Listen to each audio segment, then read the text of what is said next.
Good evening. Welcome to the Tuesday, February 24th regular council meeting study session.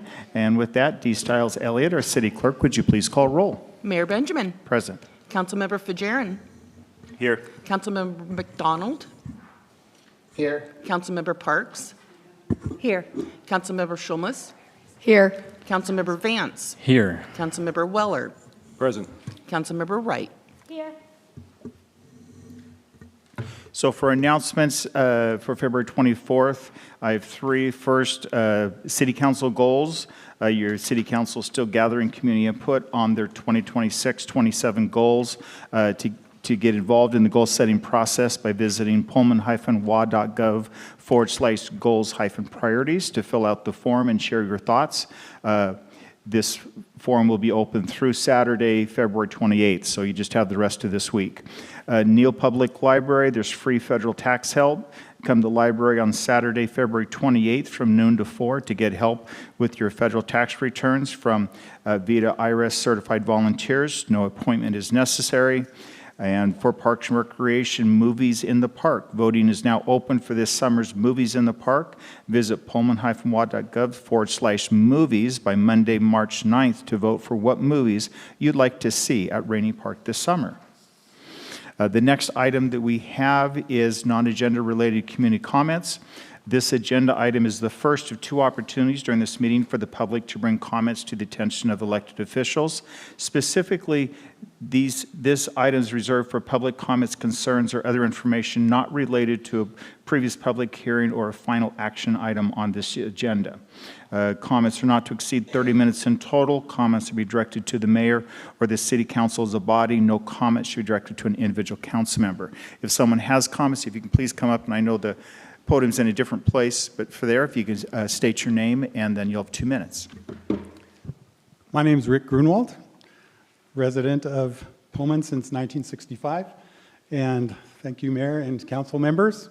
I want to first thank you for the opportunity for residents to give input for your goals. And it was great last week to be able to meet with some of you and to have that opportunity to also submit items through a forum, online forum. I know we have till the end of the month, and that's great, but I also know that you always are open for our input. Thank you. The other thing I wanted want you to know that we're praying for you. And I met with some people at 5 o'clock today to pray for the meeting today, and it was great. Last council meeting, there were so many complex issues that were brought forward, and I thought, we need heaven's help. So I thought, why not ask assistance from the Lord? The Bible contains many promises regarding prayer, and we ended tonight's prayer time with this blessing from the book of Numbers. Maybe I don't have it. Anyway, it's the famous Aaronic blessing, the Lord keep you, let his face shine upon you, and give you peace. So we pray that for you all and for Pullman. Thank you. Thank you. Is anyone else like to provide a non-agenda related community comment? So please come on up. Thank you. Go ahead. Hi, I'm Sandy Casado Conte, and I own Brews Books in Pullman, and I'm also on Pullman Market on Main's board, which is our local farmers market. And that's what I'm here to talk to you about today. My first request is we've had a recommendation from our LTAC board that we be awarded a grant, and my understanding is it's going to come to you for final approval. I really hope that you do approve this grant, and I want to make sure that you have kind of looked and seen what we've created with this little market. It is not just a farmer's market, it is an incubator. It is a small business engine for this town. And we've had up to 22 vendors inside of our business on a Saturday testing out their little businesses. These are all local independent businesses that could grow and could help bring tourism to the area. We'd love to see them eventually move into brick and mortar buildings if they take off. And we don't know what's going to take off in Pullman, so we feel like we've been doing a really good job of letting many businesses kind of test themselves out. For those of you that don't know, there are 3 of us on the board now. There's me, And there's Paul Warner and Shanice Dunnigan. Shanice is a farmer. She's not just a farmer, she's a farmer who teaches other farmers how to start farms. Paul is a business advisor who teaches people how to start businesses. And there's me, who's running this business in downtown Pullman, and it's a relatively successful business. So anyway, I just wanted to bring that to your attention, ask for your support. We need volunteers. We do need help if we're going to continue doing what we're doing. Thank you so much. Thank you. Would anyone else like to provide community comment?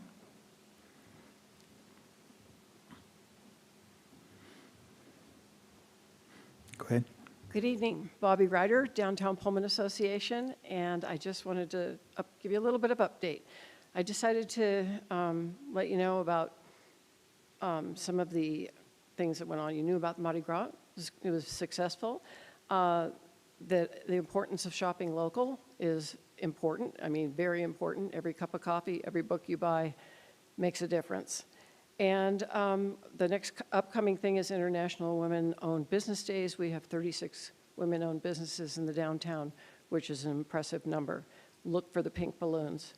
The other thing I wanted to cover is, what are the new businesses? Well, we have Namaste and the place where the Forge was. We have the Iron Walk, which is where Oasis was.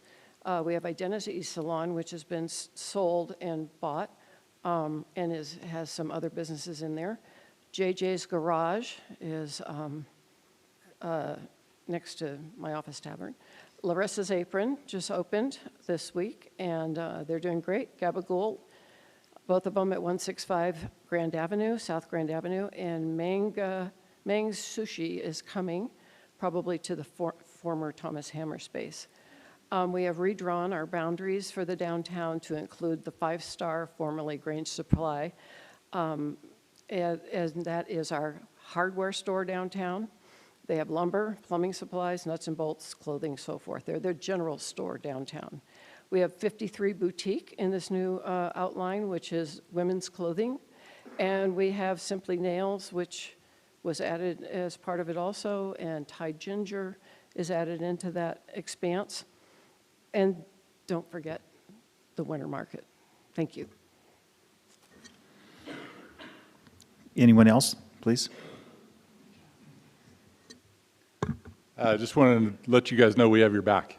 As a business community, we have your back. We thank you for surveying Pullman. Wanted to let you know, too, with the Pullman Downtown Association, I just had a fraternity sorority group approach us out at Airway Hills and say, we want to do a fundraiser, and we want all of our fundraising to go to the Pullman Downtown Association. And so we're going to partner with them and do that. And just want to let you know there's positive things happening out in the business world, and we got your back. Thank you. Is there anyone else like to provide community comment? If not, I'll close that and on to city council member comments, and I will go ahead and start with Tawny. Oh, yeah. So, Councilmember Schumas. Fantastic, thank you. A couple of comments real quick. Hello.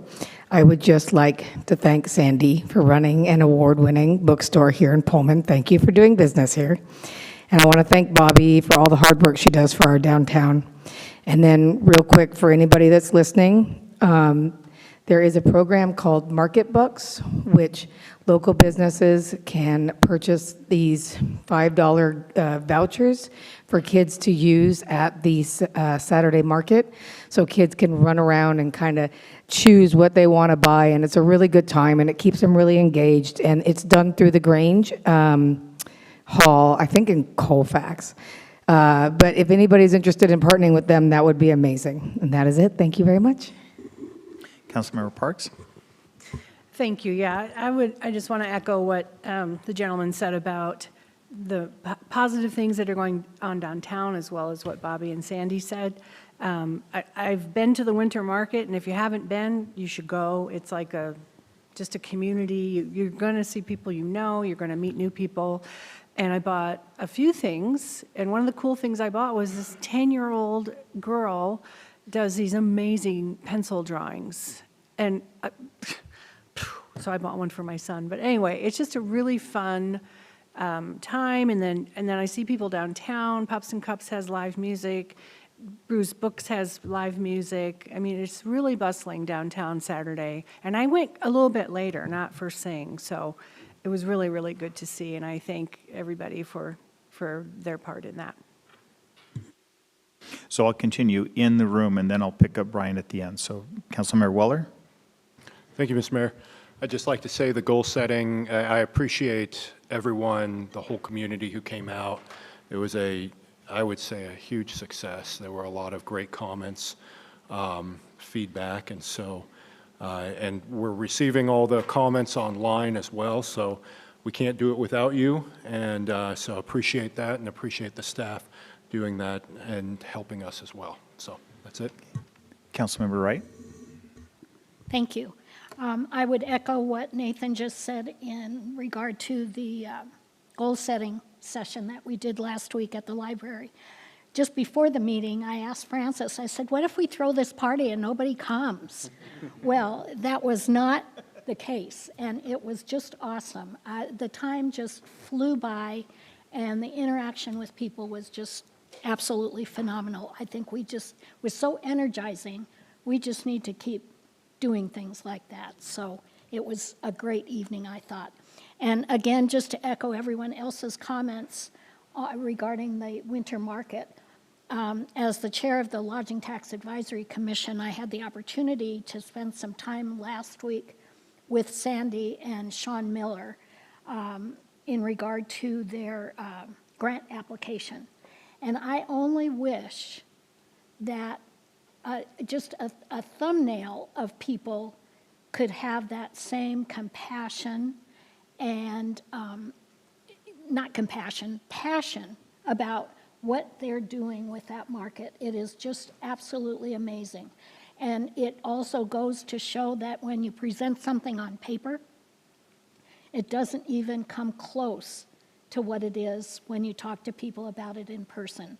Because had we not had the opportunity, and Trevor sits on that commission as well, had we not had the opportunity to talk directly to Sandy and Sean, the outcome probably would have been a lot different. And so it was just a pleasure to support those endeavors, and we look forward to its growth. So, Sandy, thank you.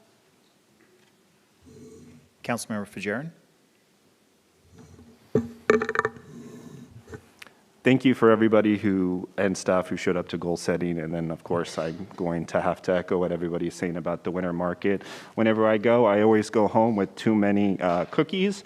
And there was a gentleman there a couple weeks ago who was actually doing 3D printing, which I thought was pretty amazing. So always, I love what is going on there. And any way that we could further support the market, please let us know. Thank you.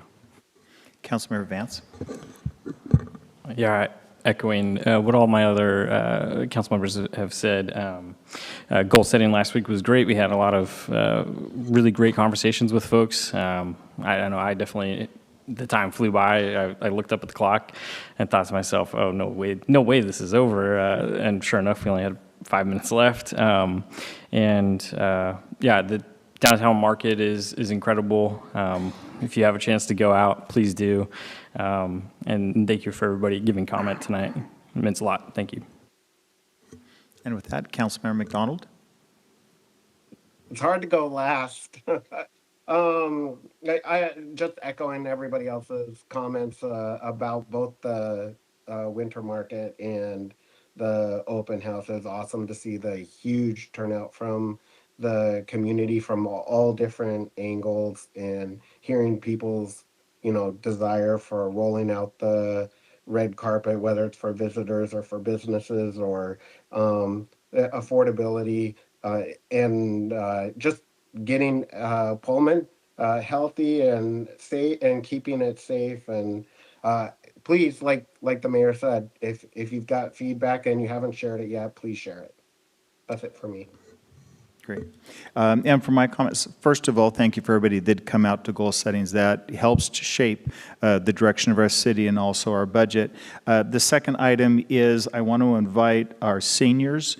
Next Tuesday, March 3rd, Pullman Community Council on Aging, along with other senior community partners, are going to be hosting a senior summit. It's going to be in the senior center. We want to hear from our seniors about what are the issues that are facing you.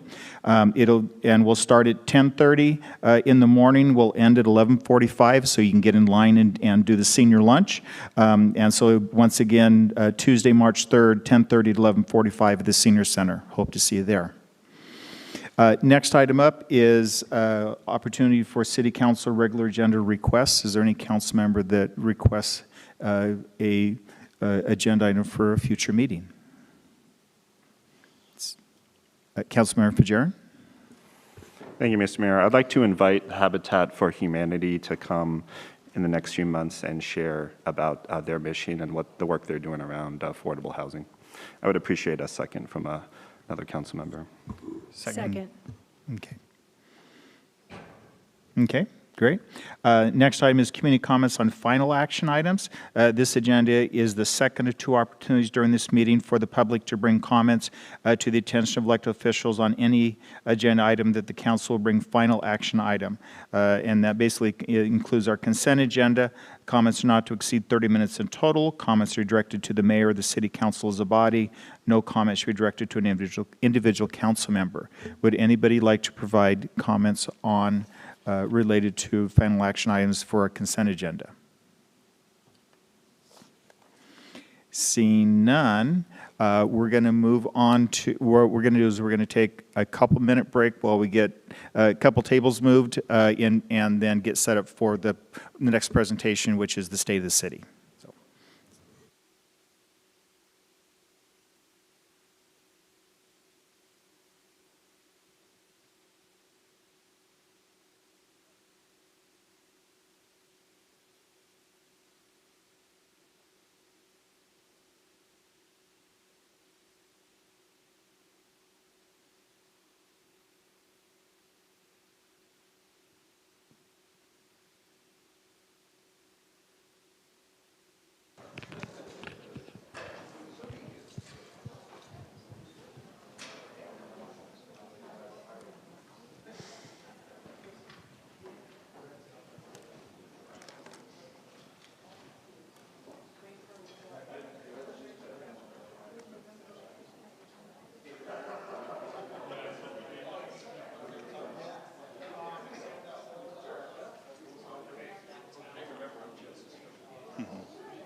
Are we good? Test, test.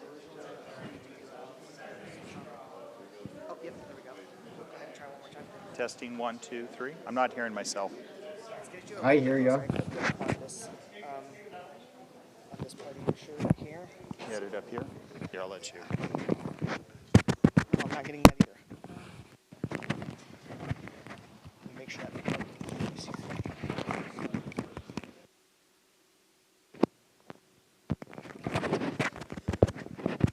Test, test. There we Go.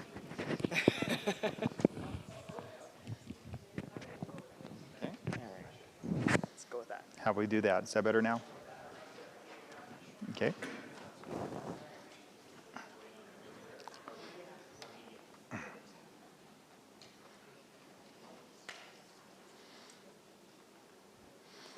And I'm just, oh.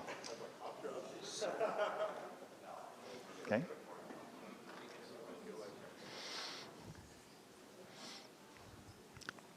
I'm just looking for staff to give me the sign when they're ready.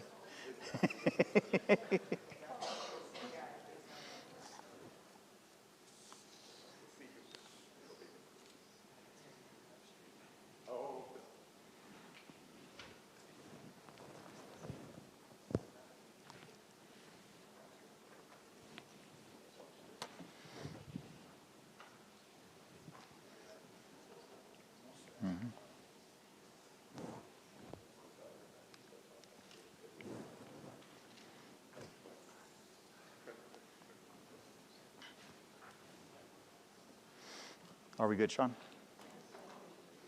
Okay. So I'd like to welcome everyone to Pullman's State of the City.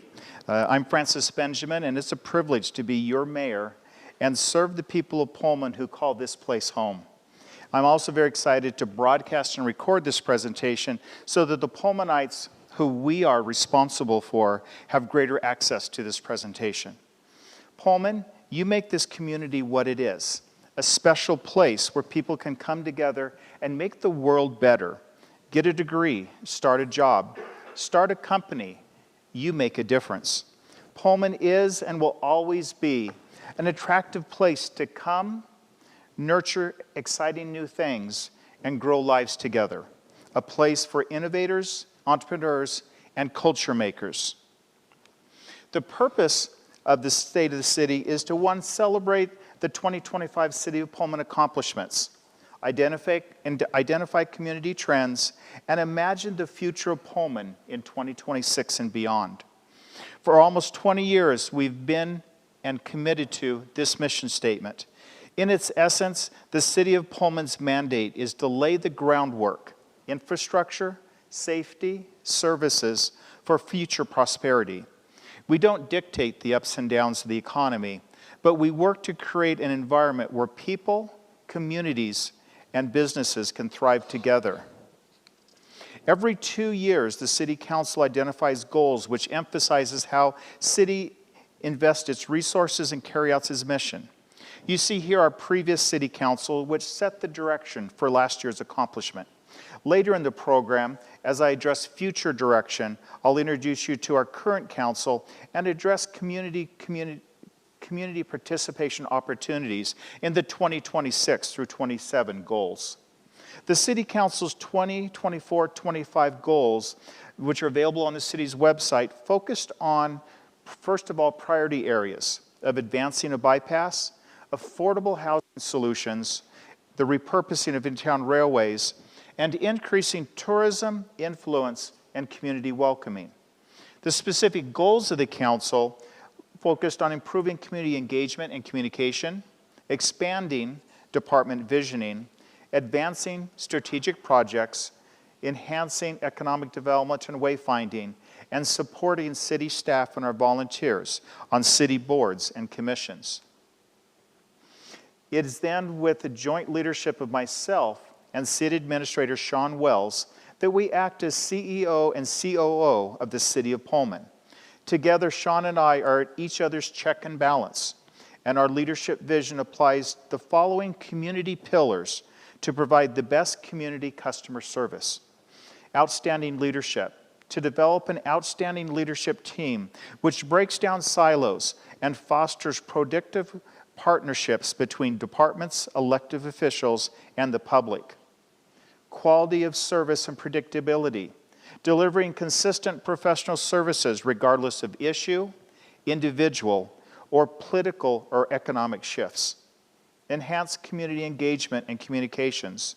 Increase community engagement opportunities and expand communication responsiveness and consistency. Staff-centered excellence. Support and develop staff so they can execute council's priorities with integrity, accountability, and pride. And a how to get to yes culture, approaching challenges with problem solving, flexibility, and a commitment to solution-oriented services. Together, this work, supporting this work, is our key leadership team.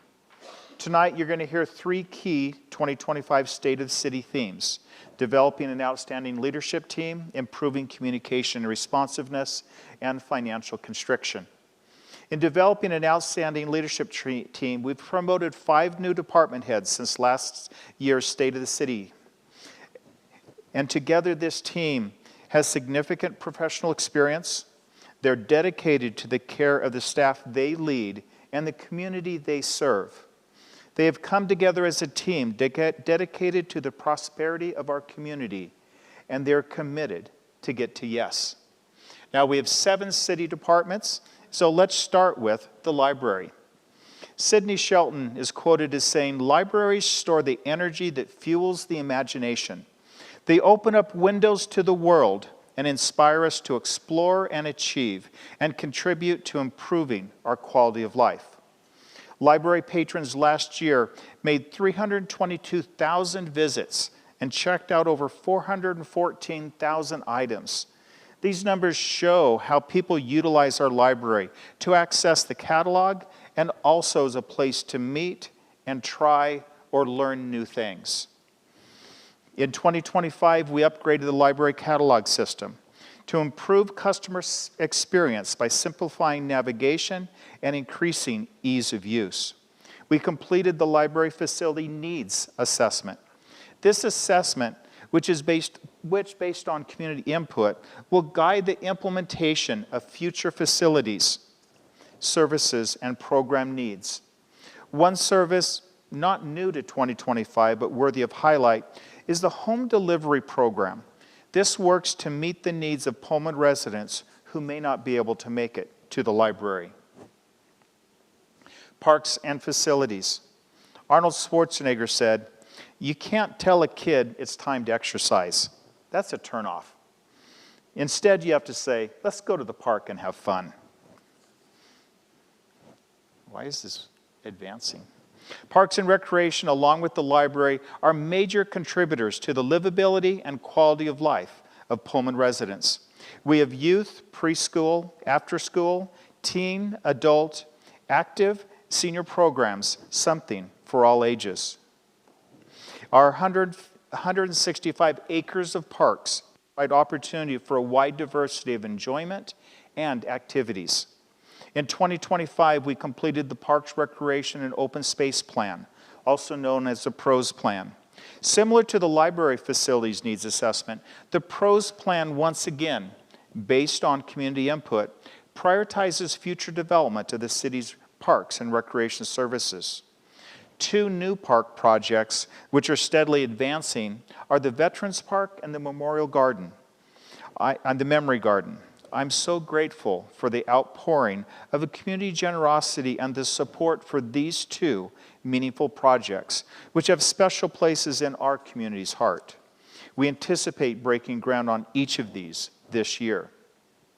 From the participation numbers, you can see that the community comes out for recreation activities.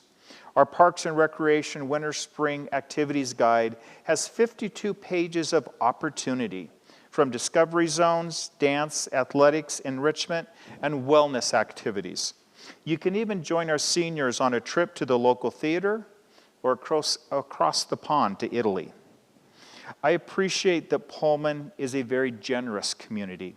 This is evident by the community's donation to our Care to Share program, which supports those young at heart and of all ages who otherwise would not be able to attend an activity. And thank you also for the incredible community support when the organizations supporting congregate senior meals at the Pullman Senior Center ended their work. Incredible community partners stepped up and provided a stopgap solution while a permanent solution is pursued. Thank you for those who care about our seniors. In response to community expressed needs, the city has expanded pickleball facilities, and it's been great to see all the use that it's given, even in the winter months. I've seen people out there playing it just about every month so far. After 25 years of school district ownership, the Pullman School District sold the Pullman Aquatics and Fitness Center building to Schweitzer Engineering Laboratories, SEL. It's been our joy to be part of our community members' indoor athletic and aquatic experiences. SEL made the original building investment, and it was a key partner in the years of ongoing building stewardship. We're excited to see where SEL takes aquatics as they embark in providing indoor aquatic services with the Schweitzer Wellbeing Center. Next up, our police. Herman Goldstein said, "Community engagement is the core of community policing." Our police are critical to the fabric of our community. Our police leadership impart the vision and care for the people of Pullman and our visitors as they serve and protect. And our officers have my confidence. From our call numbers, you can see that we and our visitors, actually mostly our visitors, keep our police busy. 2025's total calls of 10,502 was a slight decrease from 2024. Overall, our community continues to be viewed across the state and nation as most importantly, our residents, as a safe community. And when you think about staffing for communities' first responder needs, police and fire staffing must be scalable so that they can manage the average every day's call volume, or even that of the 2025 Apple Cup, when the population inside the stadium was close to the average population each day outside the stadium. While in 2025 is a year that our police caught a lot of bad guys, more importantly, our police superb investigator skills resulted in not just arrests, but also prosecutions and conviction. And lastly, at a time when the number of communities around the nation have lost trust in their police, our police, because of community policing practices, which positively engage with community members, and our leadership's focus on integrity, have strengthened relationship and trust in our community. Next up, fire. Susan McPher said, "Firefighters never die. They just burn forever in the hearts of the people whose lives they've saved." Fire, along with police, are a major part of what gives us peace and makes Pullman such a safe place. Last year, our firefighters responded to 3,706 calls. This is slightly down from last year. And if you break it out, you'll notice that emergency services, emergency medical services, EMS, have the most calls as it relates to the fire calls. We're up in emergency services, but down in fire calls, so people are definitely being safer in that way, and that also speaks to a lot of the education that our fire has with helping people be wise in their homes. In 2025, accomplishments included a new fire truck. The pushed-in ceremony pictured here dates back to the 1800s, when firefighters would manually push their horse-drawn fire carts into the station after a call. The tradition continues with pushing a new truck into service. The new truck reflects Pullman's commitment to investment in necessary safety apparatus. And the live fire training that you saw on this slide and the previous one, this type of training is incredibly valuable and not often available. The training brought together personnel from Pullman, Palouse, Moscow, and Whitman County Fire Departments to partake in multiple live fire scenarios. And for those that want to learn and experience more, our first responders, both fire and police, offer community member ride-alongs.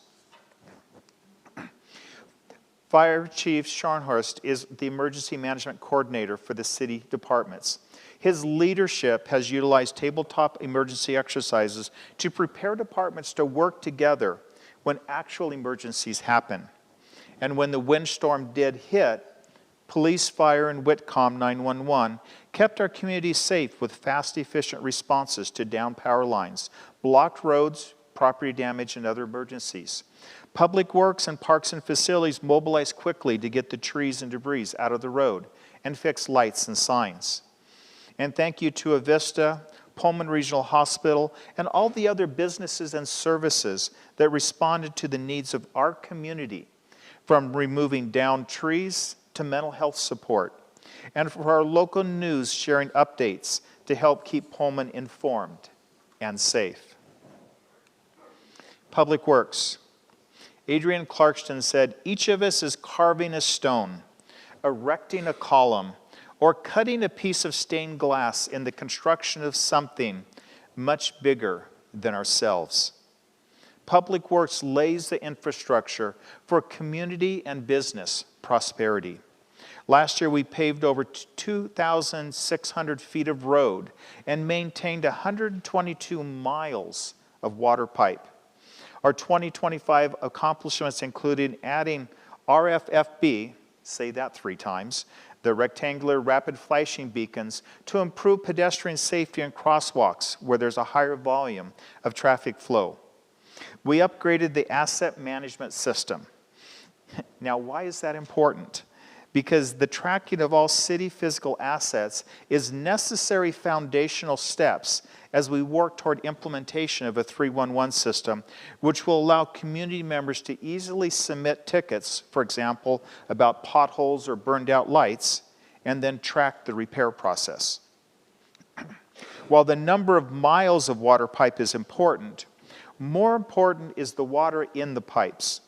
Through years of conservation practices, we've been able to minimize increases in water usage, but we still consume a lot of water, 924 million gallons.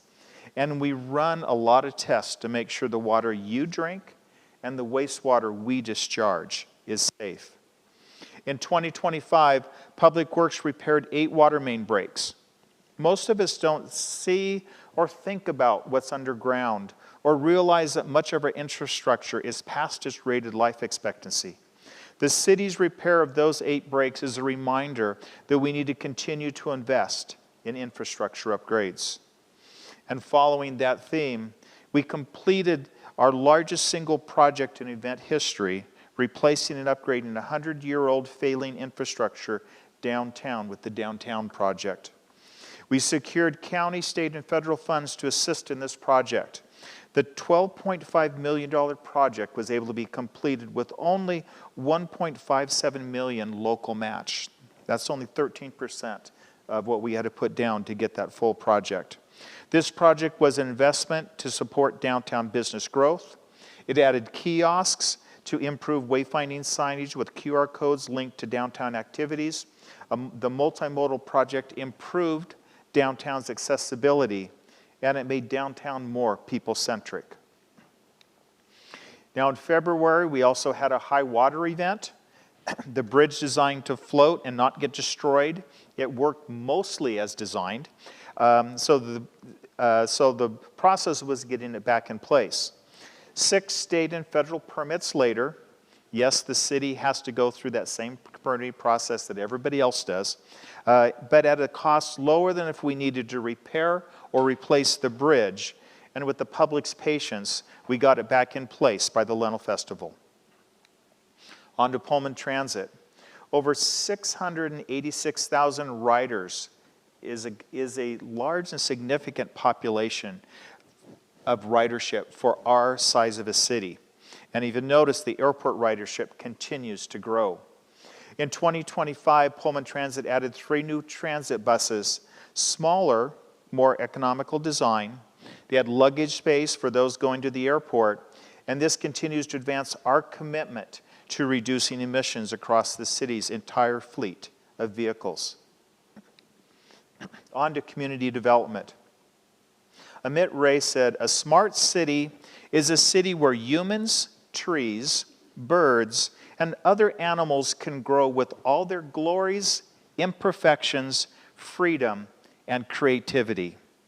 They are not just cities of technology, but cities of love, life, beauty, dignity, freedom, and equity."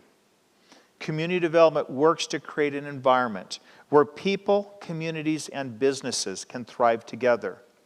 The 2025 accomplishments include the new online permitting process to make the process easier and save individuals time and actually let people do their work from home.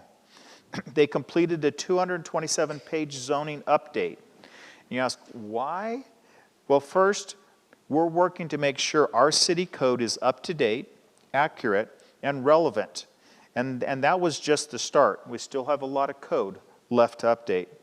And secondly, we're responding to community requests.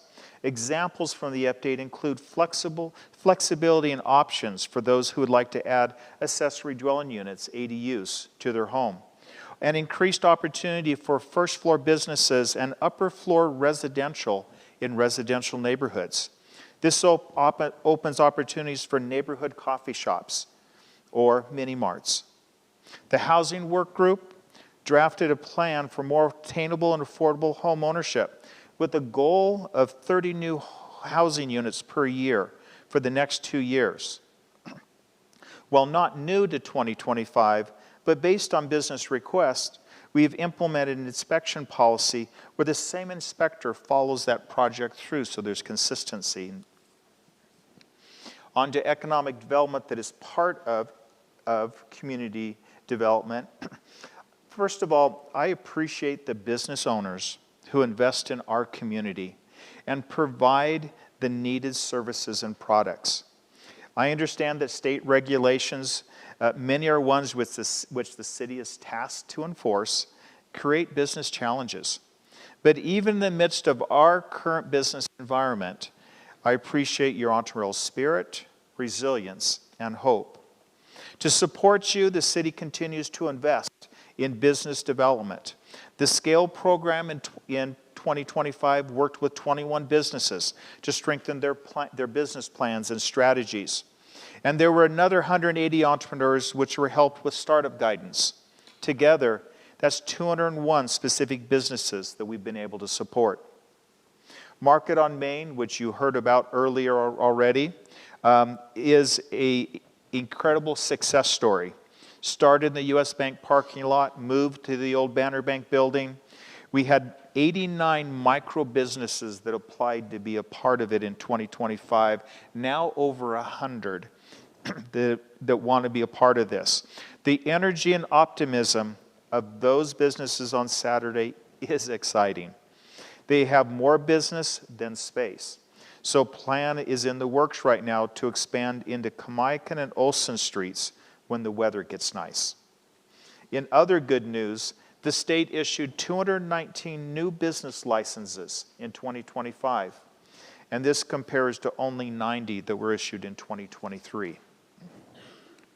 When we look at grants, we continue to work to advance grant funding streams to reduce dependence on community taxes and fees. We were able to, in 2025, receive 1.7, I'd like it to be 100 million, 1.7 million, and that included areas of road work, housing, traffic safety, and also water and sewer. On to finance. Dave Ramsey says, a budget is telling your money where to go instead of wondering where it went. The city has 8 main revenue streams. The top five are fee-for-service, that's the utility, water, sewer, recreation, intergovernmental and grants, the grants from government entities and the pass-throughs from the state, property taxes, sales tax, and then other taxes, and that has to do with utility tax, emission tax, things like this. So those are the main 5 as it looks at what are the revenue sources that we have as a city. Our total revenue was, if you see, is in 2025 was $72,331,472. This is down 3% from 2024. And that's part of the reason why we're in this fiscal constriction right now. Now note that the airport is jointly owned by the cities of Pullman and Moscow, so it actually doesn't show up on our revenue since the airport funds are a pass-through. So that's, if you added the airport funds, we'd be well over 100 million in some years. If we think about, so if we start from the revenue sources that come in, and then 2 sources that people often ask about is the property tax and the sales tax. If you look on the left with the property tax, we receive just under $10 million as it relates to property tax. That is up, if you notice, a little over 2% from 2024. Now, our property tax is limited to 1% increase for existing properties, but that other piece is added to new property on the tax rolls, or if there's a timing of payments. So somebody didn't pay 1 year, but they double paid in another year, you can see that happen.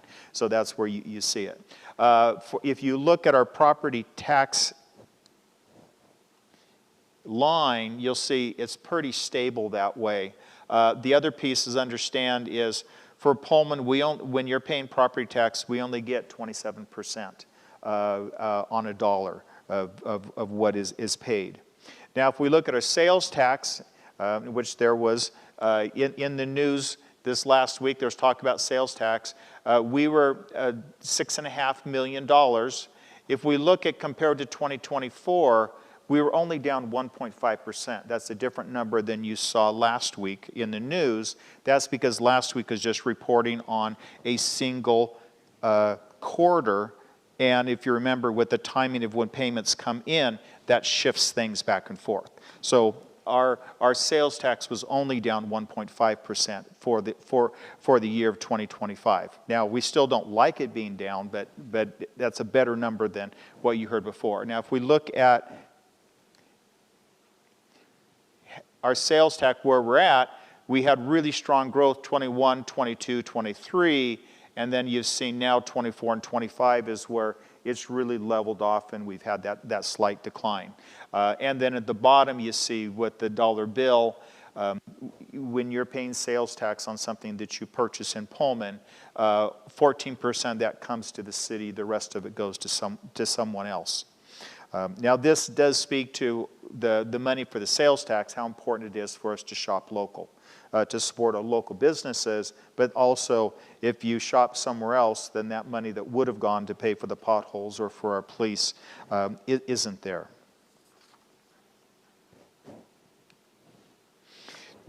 From the money that comes in, those revenues, we then put them into specific funds. And you see here, we have a general fund, a utility fund, transit interfund, and it's based on state or city code is how those get designated. And so there's some that you're able to, as a council, you're able to adjust where money goes, others is state specific. But once that money is in the fund, we can only spend the expenses related to the fund. For example, police expenses can only be expensed from the general fund. We can't use street funds to pay for police because of that.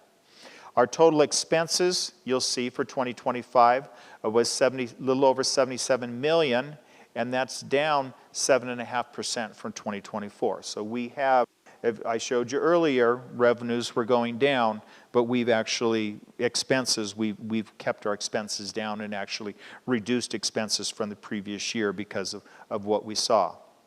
Now, if we do a deeper dive into the general fund, what you'll see is that the general fund is just under 33 million of our total fund.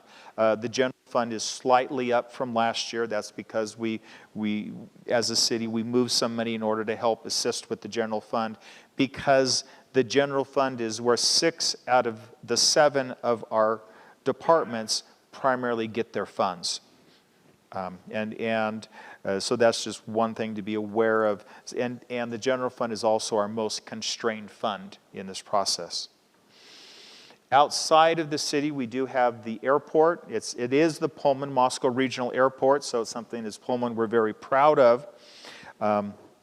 With the completion of the airport terminal, that finished the existing master plan's task list that they had.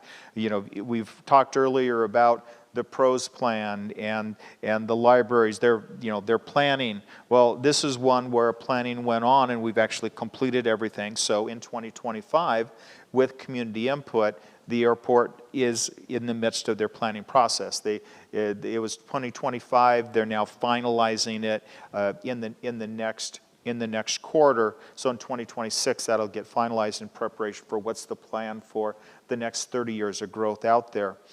Some things that I saw was really 2 positive things about the airport as we've watched with the new terminal.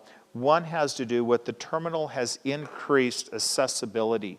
And in that process, when we look at the data of who's going through the airport, we've had an increased number of senior travelers and those who need assistance. So it's something that is really nice that those that are seniors and those with assistance don't have to travel as far in order to get that. And with the expanded runway, that continues to improve reliability and decrease our weather delays. So that's something, just that reliability. Now around town, the community is a strong partnership with so many other groups. If you look at the community table, that was a fantastic event last fall. We're already in planning for the next one, the Wreaths Across America, the Lentil Festival, First Down Friday, partnering with WSU and the Chamber and a number of others. But really, our partnership is to promote a welcoming community, an engaged community. It's to strengthen partnerships and to increase community pride. And we're excited for that. Now, we do have a number of people that like to support Pullman. And I've talked about some of the things with the Care to Share program, the Veterans Park Memorial, the Memory Garden. We actually have a page, pullman-wa.gov donate, where you can go in, and if you want to help make sure that we have new, fresh downtown Pullman flower baskets, that's something you can do, or want to make sure that a youth is able to participate who might not otherwise be. But I'd encourage you in that for supporting those projects. Now, if we look at 2026 and beyond, the four main areas that I would talk about that we need to be thinking about and as a city working on, one's going to be about population changes. The second is about our current biennial budget constriction, our goals for 2026 and 27, and also the community-based budgeting. So let's first of all look at the population one.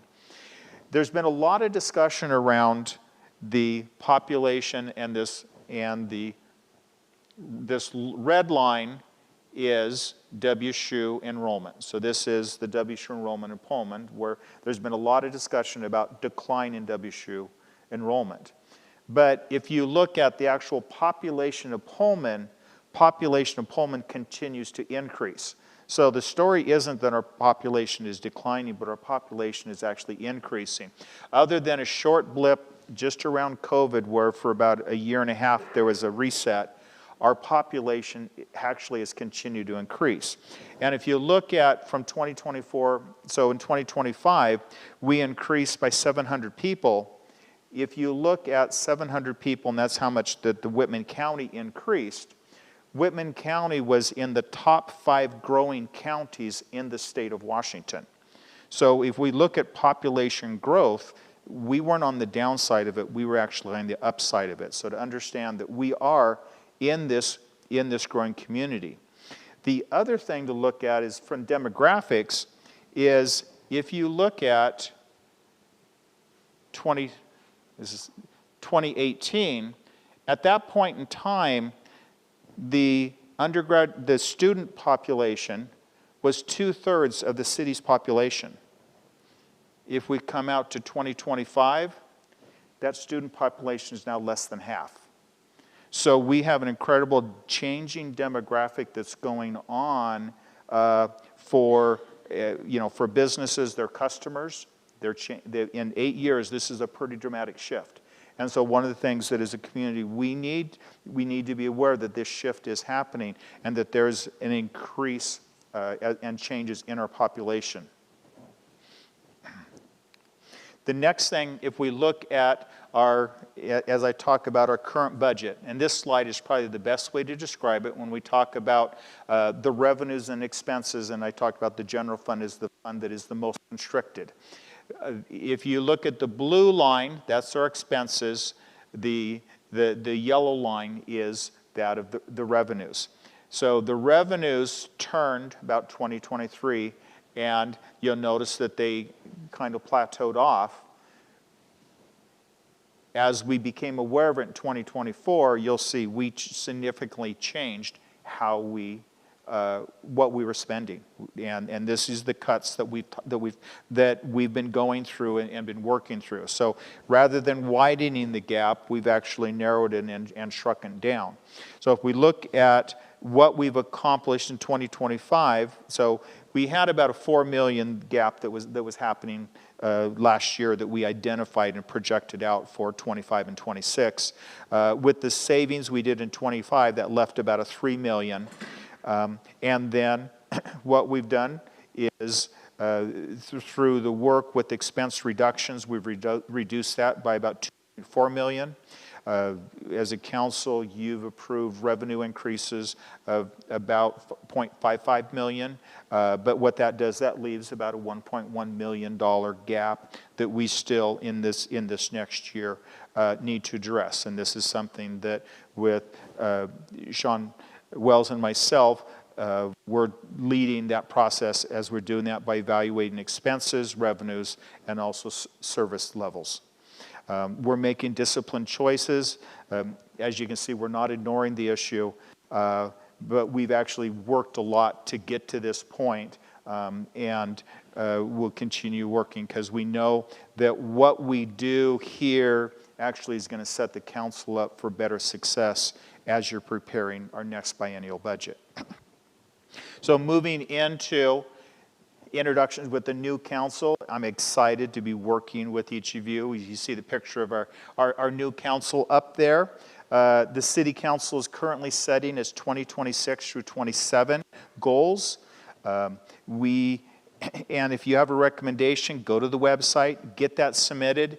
You just have to the end of this week. So in order to get that turned in order for this, because the staff's going to be taking all the goals and creating packets for the council to work from.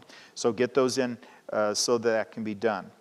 And we anticipate that the council will be able to finish, if they follow the normal path of other councils, we should have the goal set in May. As we look at the 2027-28 budget, because the financial work that we're doing in 26 with these reductions, we'll actually be better positioned for the 27-28 budget and the future. One of the things that we will be doing in a change to the goal-setting process is we want to transition to a community-based priority budgeting process. And what that's going to do is that's really going to protect what matters most to the community. It's going to increase the community's involvement in the process, and it's going to bring the community in earlier in the process. And that's something that we'll be, we're working through stuff right now, but we'll be rolling that out when we get to that budget setting process once we get through the goals.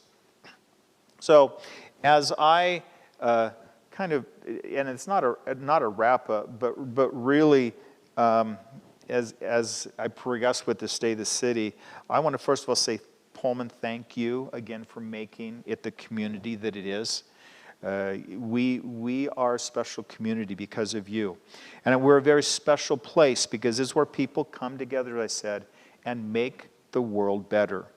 Even in the midst of our current business environment, I appreciate the entrepreneurial spirit, the resilience, and the hope. And I'm proud for our elected team and our staff team that we have. Together, I believe they make a great leadership team. I'm honored to be your mayor in this very special Pullman community, a community that comes together to support each other, a resilient community that looks to the future. And with that, I'd say, let's get out and get to yes. Thank you.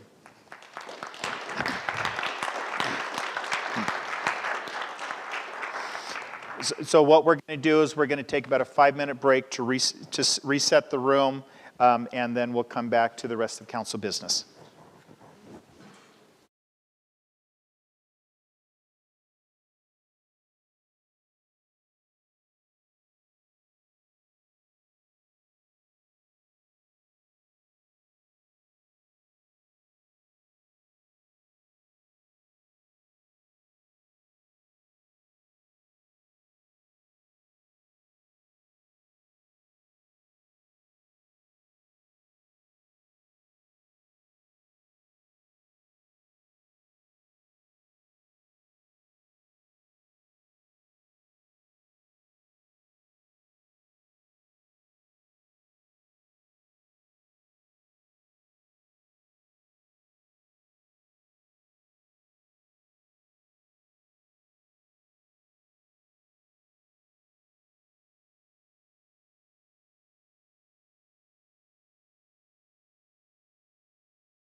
Okay, welcome everyone back.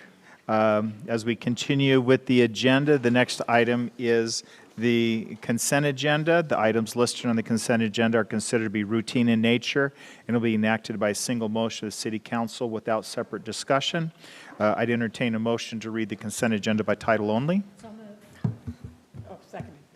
All those in favor signify by saying aye. Aye. Any opposed? With that, Val Sullivan, will you please read the consent agenda? Yeah, thank you, Mayor. The first item is a motion to dispense with the reading of the regular meeting minutes of January 13, 2026, and approve them as submitted. Item 2, a motion to approve disbursements for electronic transfers numbered 640 through 657, totaling $1,699,475.17. Item 3, a motion to approve disbursements from accounts payable checks numbered 2011-33570 through 2011-33661, totaling $575,152.13. Do any And that's council, do any council members desire to have any items removed from the consent agenda to be discussed separately? Seeing none, I entertain a motion to approve the consent agenda. So move. Second. Second. With that, any discussion? All those in favor signify by saying aye. Aye. Aye. Thank you. Any opposed?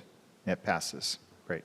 Next item up is discussion item, draft ordinance of the maintenance of vacant commercial spaces in the C2 Central Business District. And with that, Marjorie Lott, our Community Development Director. Thank you, Mayor. Good evening, Council. This item on your agenda this evening is a discussion on the draft ordinance of the maintenance of vacant commercial spaces in the C2 Central Business District. You may recall that I brought this item to the council back on December 16th, 2025. I know that we have 2 new council members since then. So in your packet for this evening, there is a draft ordinance that I wrote maybe a year and a half ago, give or take a little bit.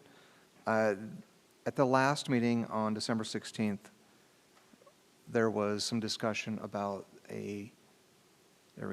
about an existing ordinance in the city of Medical Lake, which this happens to be somewhat identical to. So this evening, I'd like to go over this draft ordinance, heavy on the word draft, make sure that everyone is aware of that. Take comments and questions of the City Council, and perhaps some direction on where to go from here. So the draft ordinance is on the screen so everyone can follow along if they choose to. There are 13 sections, 13 parts of Chapter 5.60, which falls under Chapter 5 of the Pullman City Code, Health and Sanitation. It's titled Maintenance of Vacant Commercial Spaces in the C2 Central Business District. So this is just in one zoning area of the city, not all commercial zones. Let's start with the purpose. The provisions of this chapter shall apply to all structures in the C2 Central Business District boundary, unless otherwise stated. All responsible persons, which is subsequently defined in section 5.60.030, shall comply with the requirements of this chapter. 5.60.020, administration. This chapter shall be administered by the Community Development Department, who may adopt administrative rules and regulations consistent with its terms. The Community Development Director or designee are authorized to enforce this chapter. Definitions, which is important to the substance of this chapter, are as follows. The city is the City of Pullman, its officers, employees, and agents. C2 Central Business District is the commercial zoning district as described in Pullman City Code 17.80.030 and in the City of Pullman's official zoning map. The C2 Central Business District essentially goes from Gladish to the west to the Brailsfield Visitor Center to the east, and generally encompasses Main Street and Paradise Street in between. One of the things I'd like to highlight is occupied and vacant commercial buildings. So essentially what this is identifying is that a vacant commercial building is any portion of a street-level commercial space that has not been occupied the preceding 6 months. Section 5.60040, general minimum maintenance requirements. I don't want to go over all of these individually, but I'll hit on some of the highlights here. So essentially what this is the maintenance of exterior surfaces so that the appearance of vacant spaces mirrors those of occupied spaces.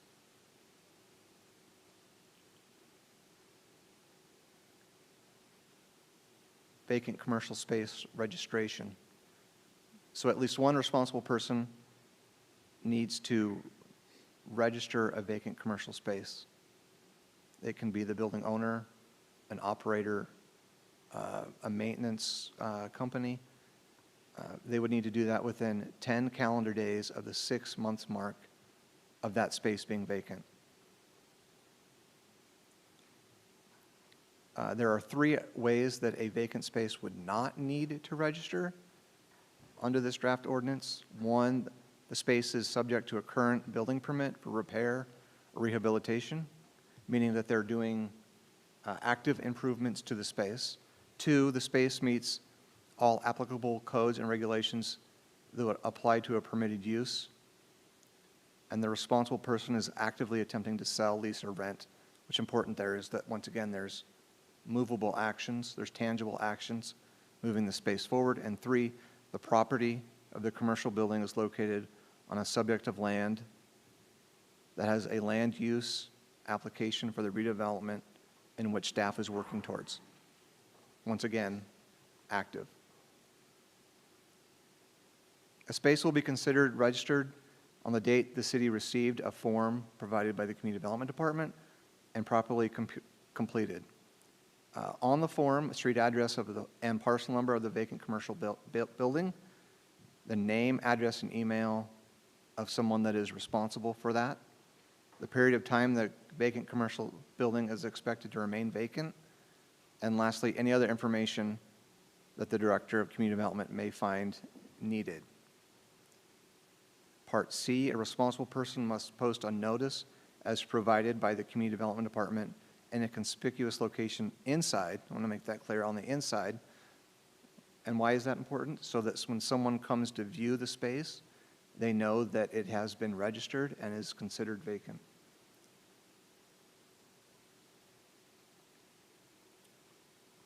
So upon satisfactory proof to the Community Development Director that the vacant commercial building is occupied as defined in subsection 5.60030, the vacant commercial building will be unregistered. Proof of physical occupation may include, so this is when it transfers from being unoccupied to occupied, may be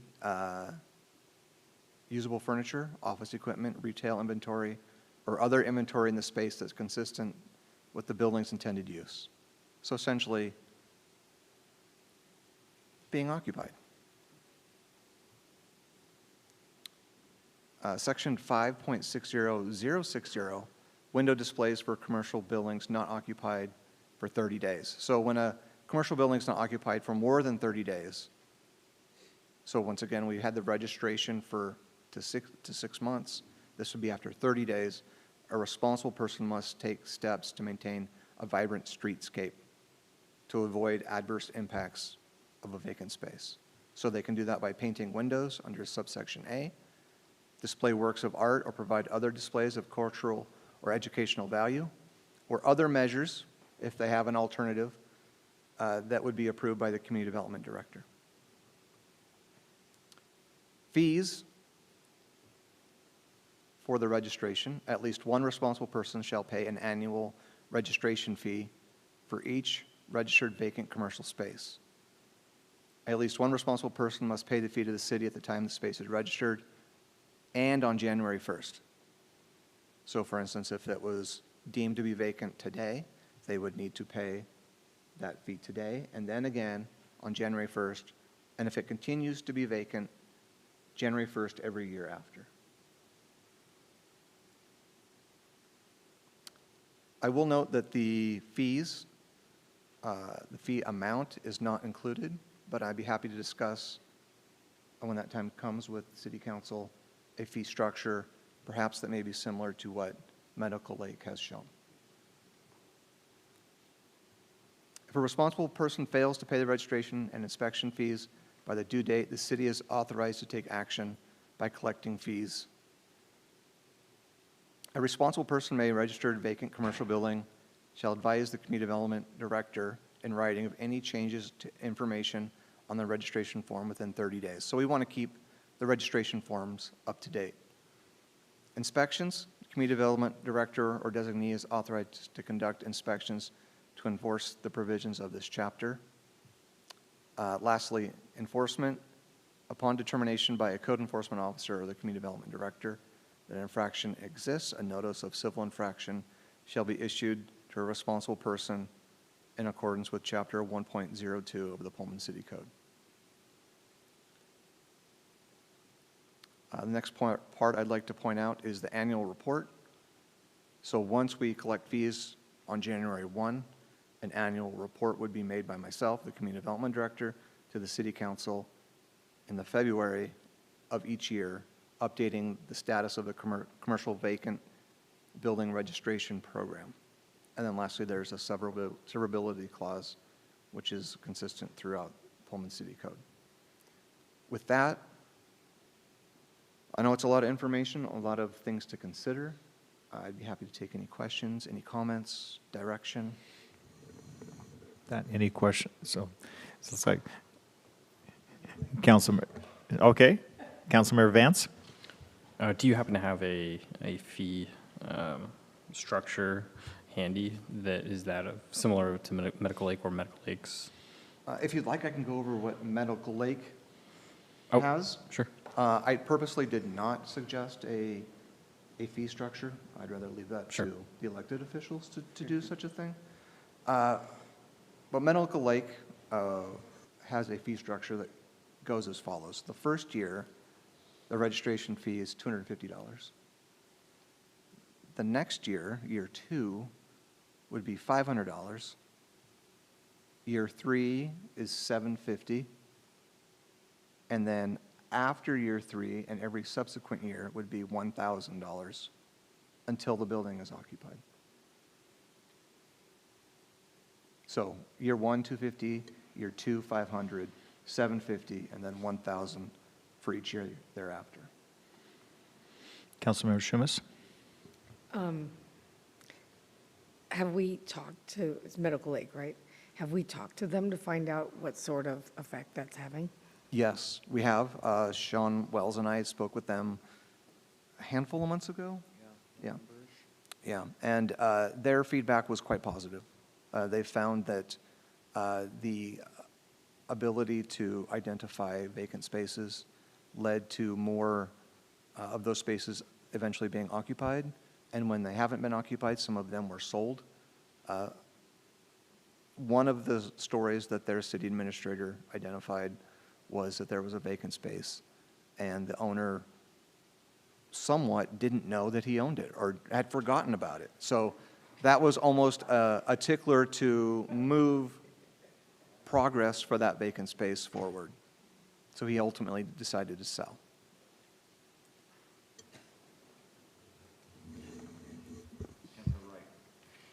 And then I'll go to Ryan. Thanks, RJ. I have just a couple questions. One, in light of some of the recent issues that we've had with rental registrations, how are we going to administer fee collection? Will we be sending out bills to people at renewal time so that they know that it's due, or how exactly are we going to do that? Have you gone through that process? Yeah, well, we haven't got to that point yet, obviously, but I would anticipate that we would have some sort of automatic renewal unless that building space became occupied. Okay. So that when somebody, especially someone living out of town, would know, hey, January 1st is around the corner, I better contact the community development department. Okay. I just don't want somebody at the end of, 5 or 6 years to have a bill of whatever, $2,500 because they weren't aware for whatever reason. Yeah, So, in that case, that it goes past a year, we would be in touch with them as the end of the year came and the new year was here. okay. So we would not let that happen. Okay, perfect. The other question I have is, have we done an actual inventory of the vacant spaces that we currently have? We did an inventory, I want to say 2+ years ago. I did not bring that with me. Maybe I should have. Yeah, I that's okay. apologize.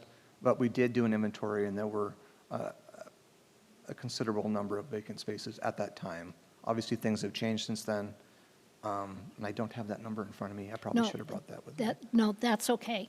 And so in light of that inventory, do we know who all the owners or the responsible parties might be? We know who the owners are via Whitman County records. So a responsible person may be different than an owner. It could be an agent for the owner, or it could be someone leasing the property. So that would have to be decided upon once we contact the property owner. Okay, okay, thank you. Councilmember McDonald? So I like the idea. I don't have any questions. You want me to wait till discussion to just kind of share more thoughts?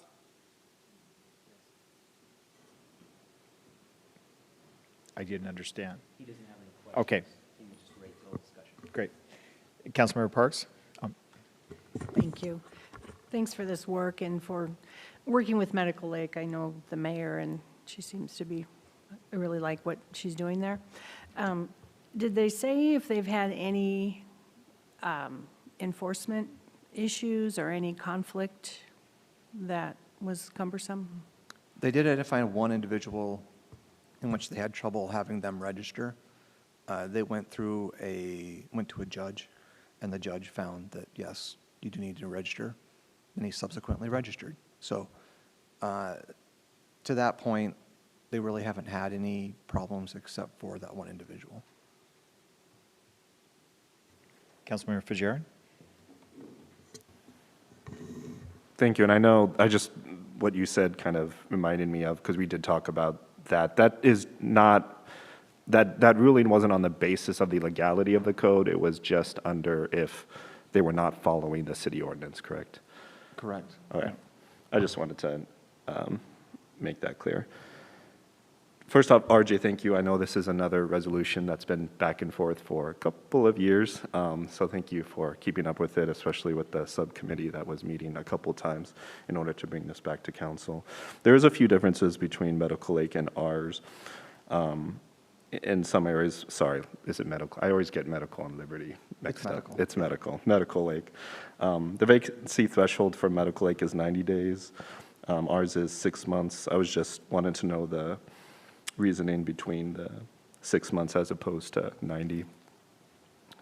When I put this, first of all, it's a great question.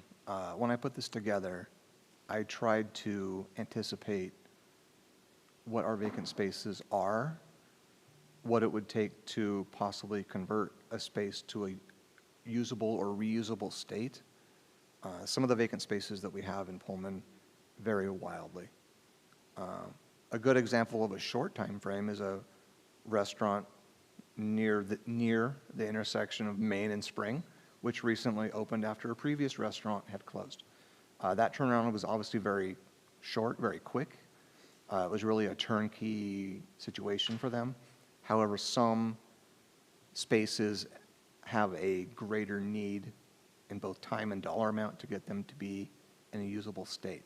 So 6 months, when I put this together, felt like a reasonable amount of time for someone to make that change and get it up to speed once again. So whether it was going from a retail space to a kitchen, restaurant, or back to a retail space, 6 months felt reasonable, prudent of a time frame to work. Yeah, thank you. That makes sense to me, especially considering just how bad of shape some of these buildings are. So I agree. Thank you. Councilmember Weller? Thank you, Mr. Mayor. RJ, this is a great job, obviously. A couple questions, and then I know we'll get to the fee structure in the discussion portion. So is it possible, I know in Medical Lake, they discuss under their fees that the intention of the fees is to defray the cost of administration.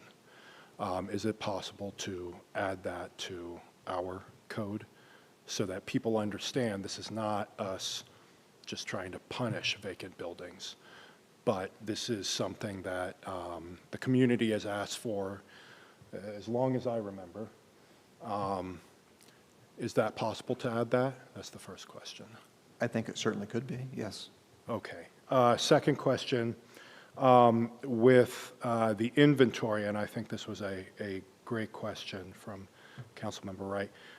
When we do the annual report, is that going to include also an update for any new or any new vacant areas? So, for instance, an inventory update.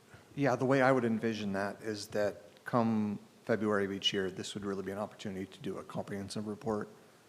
We could even identify which spaces have become vacant, which have been filled, how they've been filled with retail or restaurant or other. So really become like I said, a comprehensive opportunity to give an update on where the central business district stands. Awesome. And the last question. In our, and I'm not sure exactly where this would go, and maybe this would be something additional when they talk to you, when owners, because it will be new, they'd be contacting you, I'm assuming. Is it possible for you or the department to provide contact information to our economic development director to help them kind of navigate that process? Because I'm guessing owners may not know all the business side of it. Yeah. Okay. Sean Miller's a great resource. We've heard that Yeah. tonight several times. So is the rest of the community development staff. So Yeah. once we get that information, if we have the ability to expedite or to assist, we would certainly do that, 100%. Great, great, awesome. Okay, thank you. Councilmember Vance? Yeah, my question, and this might be a little bit more hypothetical, so bear with me, and you might know this from looking at Medical Lake's fee structure. Does it reset? So, for example, if they've been vacant for 2 years, they get somebody in there, and then they're vacant again, does it go back to year 1, or does it start at year 3? How does that work? Yes, it would reset. So once a vacant space would become occupied, and then it would meet the criteria to become vacant again, then yes, the fee would reset. And how long does it need to be occupied again in order for it to reset? Like, they can't have somebody in there for a day and be like, oh, it's occupied, and then, oh, it's vacant again, right? But I guess, like, what's the threshold, I suppose? Is it 30 days, or, I'm just curious. So in the draft, I don't necessarily want to go through it again, but They would need to have someone in there for at least 6 months? Yeah, it would have to be a considerable amount of time. Okay, gotcha. The draft says occupied means it's been commercial I space see, with a yeah. permitted use physically located and lawfully operating in the space for at least 6 consecutive Okay, yeah, I months. see, yep, under dot 30 and D. Thank you. Councilmember Wright? Sorry, just another quick question that I missed the first time around. And if I missed it somewhere in the draft document, is there a grandfather provision in here? Can you, Yeah, all of the vacant buildings as they stand right now will automatically be deemed vacant as of whatever date that we set, or is there a retroactive period of time? So they've been vacant, but they've been vacant, through this time frame, so they wouldn't be subject to this unless something else triggers an event. Did that make sense? Well, I think so. So the way I envision this working would be hypothetically if council were to adopt this ordinance on April 1st, the clock would start then, and then after 6 months, October 1st, my math is correct, then the space would be vacant. So we wouldn't retroactively identify a space as vacant. Essentially, that would give the building owner 6 months to find an occupant to not have to register. Okay, but if the rule wasn't in place at the time that the space was vacant, then is that what you're saying, that clock then starts there, or do they not fall under that category? That would be the grandfather aspect of it. I suppose that would be up to city council Okay. how you would want to see that enforced. I envisioned it 6 months after the adoption of the ordinance. Okay. Councilmember Wright, there isn't a grandfather clause where if your building is vacant on the date this is enacted, you're not subject to it. So, but I agree with RJ that it would have to go for 6 months from the date that it's enacted. Okay. So whether you're vacant or not, when this is enacted, as soon as you become vacant, you being the building, becomes vacant, there's 6 months. Okay. Because that's always been an issue in the past. They would fall under that grandfather umbrella, and so adopting an ordinance like this wouldn't help that particular situation. So as long as we have a vehicle to get around that, then that's where I'm going with that. Yes. Okay, thank you. Could also, sorry, we'll go here this way. Stage direction. One of the other options could be that council establishes an effective date, whereas maybe it's not a 6-month time frame, but this might apply to all vacant spaces on, say, January 1st, 2027, or something to that effect. If you wanted to give longer than 6 months, you could establish an effective date to that. Okay. Okay, thank you. I'm done. Anyone else? So what I'm hearing right now, we had questions around the 90 days or the 6 months. It sounds like we're okay with the number that's there. Is that correct? Councilmember Frigieren? Well, I'd be curious of my other council members' opinion on it. I totally believe that that is valid. I feel like, our community and council has been working on this for a long time, and it's here now. And personally, I would like to make this as aggressive as possible, given our current state of affairs. So I would like to know people's opinion on that 90 or that 6 month vacancy threshold. Councilmember Parks? I do agree with the 6-month time frame based on what RJ said about the time to either bring the building up to a usable state or get it on the market. Gladish is a perfect example right now. There's a lot going on in that building. There is a lot of stuff. And it's listed for sale, and there's been some activity, so, and that's a very extreme example. It could be a very quick transition, like from the Foundry to Namaste. But probably just knowing the building, the spaces downtown and the businesses and things, I do think 6 months is reasonable. And while I understand what you're saying about being very rigorous, I do think that given the climate that we're in right now, I think bending a little bit or giving a little bit and saying, let's not make it 90 days, let's give you 6 months, especially starting out, to me, that feels right. Councilmember McDonald? Hopefully I don't sound like a robot. I would support 6 months. In fact, I kind of like what I think Sean said about the idea of maybe the first time it going into action being the beginning of next year. I think the overall goal is to get get it on the radar of the people, the property owners, and really work with them in a partnership to try and figure out how to get them to fill those spaces, decide to sell them, whatever it is. And I think if we can go in with some good faith versus like, years of history and baggage, I think we'll have better success that way. Councilor Schumas? Just to answer your question, I, for one, am very much interested in being as aggressive as we possibly can without crossing any lines. I think a lot of these building owners have had a lot of time to sit on their property and make decisions about it, and they haven't. And it's been a detriment to the town of Pullman, at least to the downtown, detriment to our pride, and I would like to see something happen.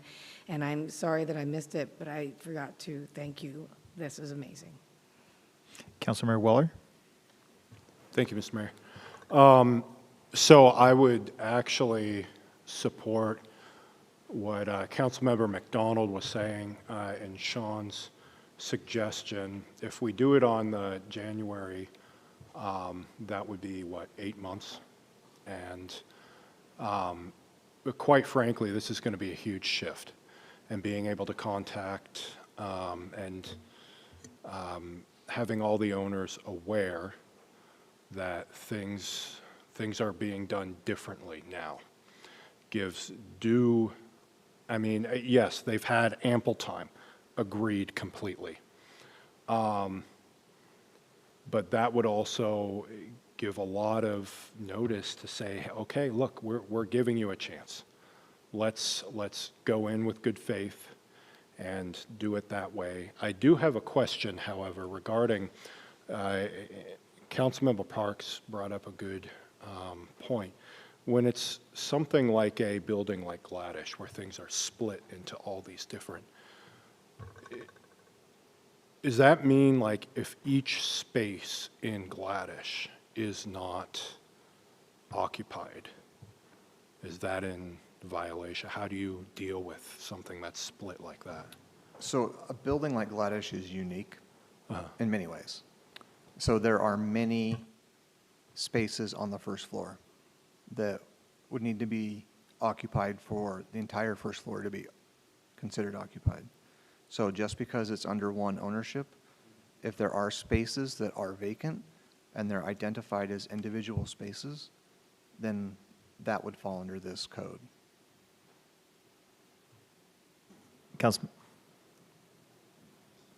Councilmember Vance?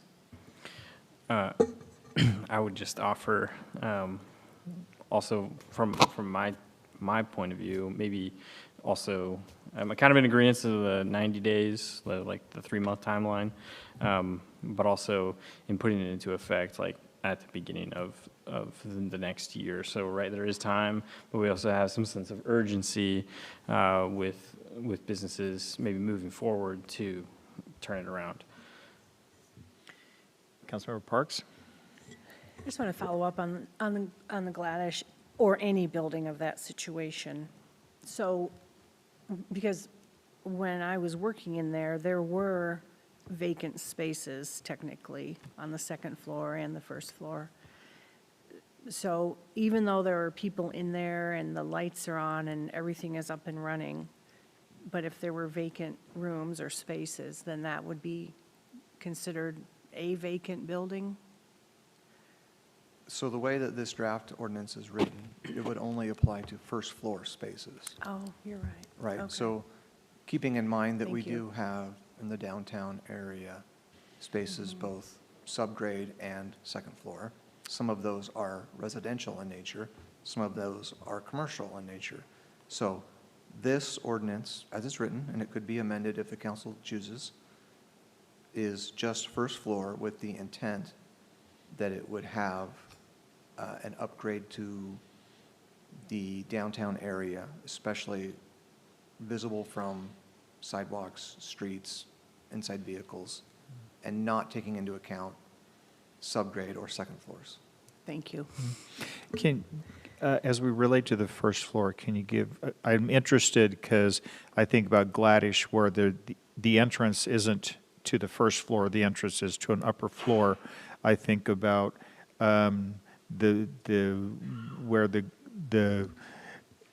we have other buildings downtown where you have entrances at different levels.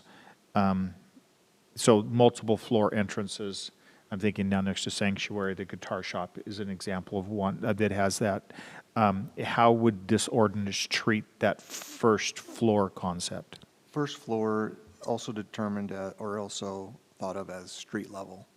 So Gladish would be where the parking lot, that I would consider that to be the first floor, and any street level, and any floors under, because it's on a hill, we have some topography here, would be subgrade, anything above would be So you'd second have floor. to make that determination. Right. Great. Councilmember Shumis? So I think in this particular instance that I bring kind of unique perspective because I own both a business and a building downtown. And when you own a business, especially on a main street like that, you are not always guaranteed next month's check. Most people know they're going to get a check next month. When you own a building or a business like that, not a building, sorry, a business like that, you know, you have to make sure that you're advertising, that people are walking in, that there's a reason for them to come down. And next month, you're just not always guaranteed a paycheck. You're just not. And I would like to support the people that are down there right now doing the hard work and, you know, being unsure whether or not they're going to get paid next month with trying to support driving a good economy down there. So I understand if our initial conversation with the building owners who have allowed it to be vacant has a long runway so that they can get used to the changes. I just don't know how long a runway I would support. I would love to see us put some teeth into this and get going with it. Thank you. Other questions? So it sounds like right now the council's really split for the number of days, that whether it's a 90, whether it's a 60, whether it is a set date. So I think that's something that I'm thinking staff needs a little bit more direction related to that, because it's a little bit harder if you're as you're working to craft this thing to bring back to council. That's an area that I see there's still more discussion that needs to happen in order for the council to come to clear consensus. When you're talking about those days, are you talking about the effective date of when this would start? Or there's a lot of different 30 and 60 and 90 days. I think someone over here said maybe make January 1 the date. And that was what, like 8 months or 10 months or whatever, which is not very aggressive, but it does give them that long runway of being able to reasonably plan something. Let me re-ask the question. What additional information does staff need from council related to that piece? From the conversation and the questions, I think we're in a pretty good place on what we've got here tonight, except for, as when Councilmember Fajarin mentioned, starting it on January 1st not being aggressive enough is 6 months from adoption. So I think that's the only remaining item in my mind that would need to be worked through this evening. And we're in a study session, so I think Dad's going to speak. So I think the effective date, and then I think we're talking about two different things. So effective date that's one thing that you can decide. I think the other question, the 6 months or 90 days, is under the vacant commercial buildings definition. It says any portion of a street level commercial space that has not been occupied during the preceding 6 months. I think it's that 6 months. Do we want it to be any portion of a street-level commercial space that has not been occupied during the preceding 90 days, 3 months, I guess those are the same, pretty much, 6 months. So I think there's two questions here. When do you want it to be effective? And when it is effective, what is the time frame for vacancy, 90 days or 6 months? Yeah, and why don't we start on the, before- why don't we start on the time frame so that you've heard, what staff is proposing is 6 months, whereas you have 90 days. So Councilmember Fajarin. So I'm going to talk about both. So what I don't want to happen is we set the live date or whatever as January 1st, and then that gives them another 6 months. So that's what I don't want to happen. So personally, I would like the resolution to go in effect as soon as council passes it, and that gives folks 6 months in order to come in compliance before the vacancy threshold is triggered. So that's where I'm coming from. Councilmember Schumas. I'm with Eric. I think that sounds really good. Okay. Councilmember Parks. And I agree with that. I just have one question I'm anticipating, perhaps hearing, is, so we're doing this now because of our existing inventory of vacant buildings, essentially. This is going forward. Would we want the opportunity to revise that 6 months then to 90 days for, the next, hopefully generation, hopefully not, of vacant, does that make, do you know what I'm asking? Or do we want to just keep it 6 months and see how it goes? Does that make sense? It does make sense. Councilmember Weller. Thank you, Mr. Mayor. Yeah, I completely agree with Councilmember Fajarin. I think things can be amended, adjusted in the future. I mean, it's kind of the nature as we are going through the process, yeah. So I'm seeing that there's a fairly well consensus around once the council adopts it and once the legal requirements of notice is given related to it happening. Obviously, it can't happen the day that we pass it. There's a notice requirement. I'm assuming with this, then it would be a 6 month once that becomes effective, is what I'm hearing. From staff, is there anything else related to this discussion that you would like from council? One last. I'd like to, Oh, sorry, Councilmember McDonald?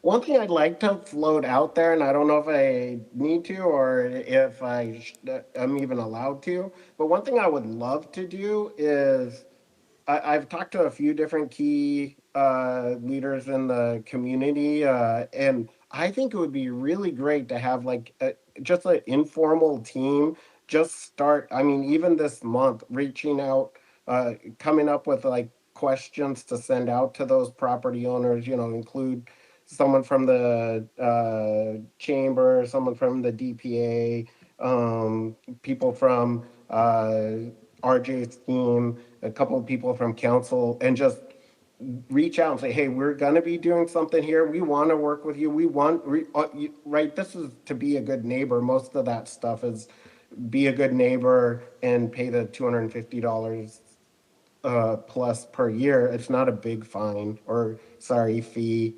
But really, I think the overall goal is let's figure out how to get people in those things. And I just feel like if we had that cross-functional group starting those discussions now while we continue to, finish up and put this thing into place, I feel like that would be a productive first step and hopefully would help with some of that responsiveness, the eagerness to get people doing something about it with their properties. That's an idea. So council's job here is a legislative job. Is this something you want to pass this ordinance? It then passes to the executive side of the city in order for the actually rolling out an enforcement. So that's not a discussion I see for tonight unless staff has any questions related to that. But with what you're describing, I see there's value in it, but our discussion right now tonight needs to be on the code and enforcement piece. Okay. Council, RJ Lott?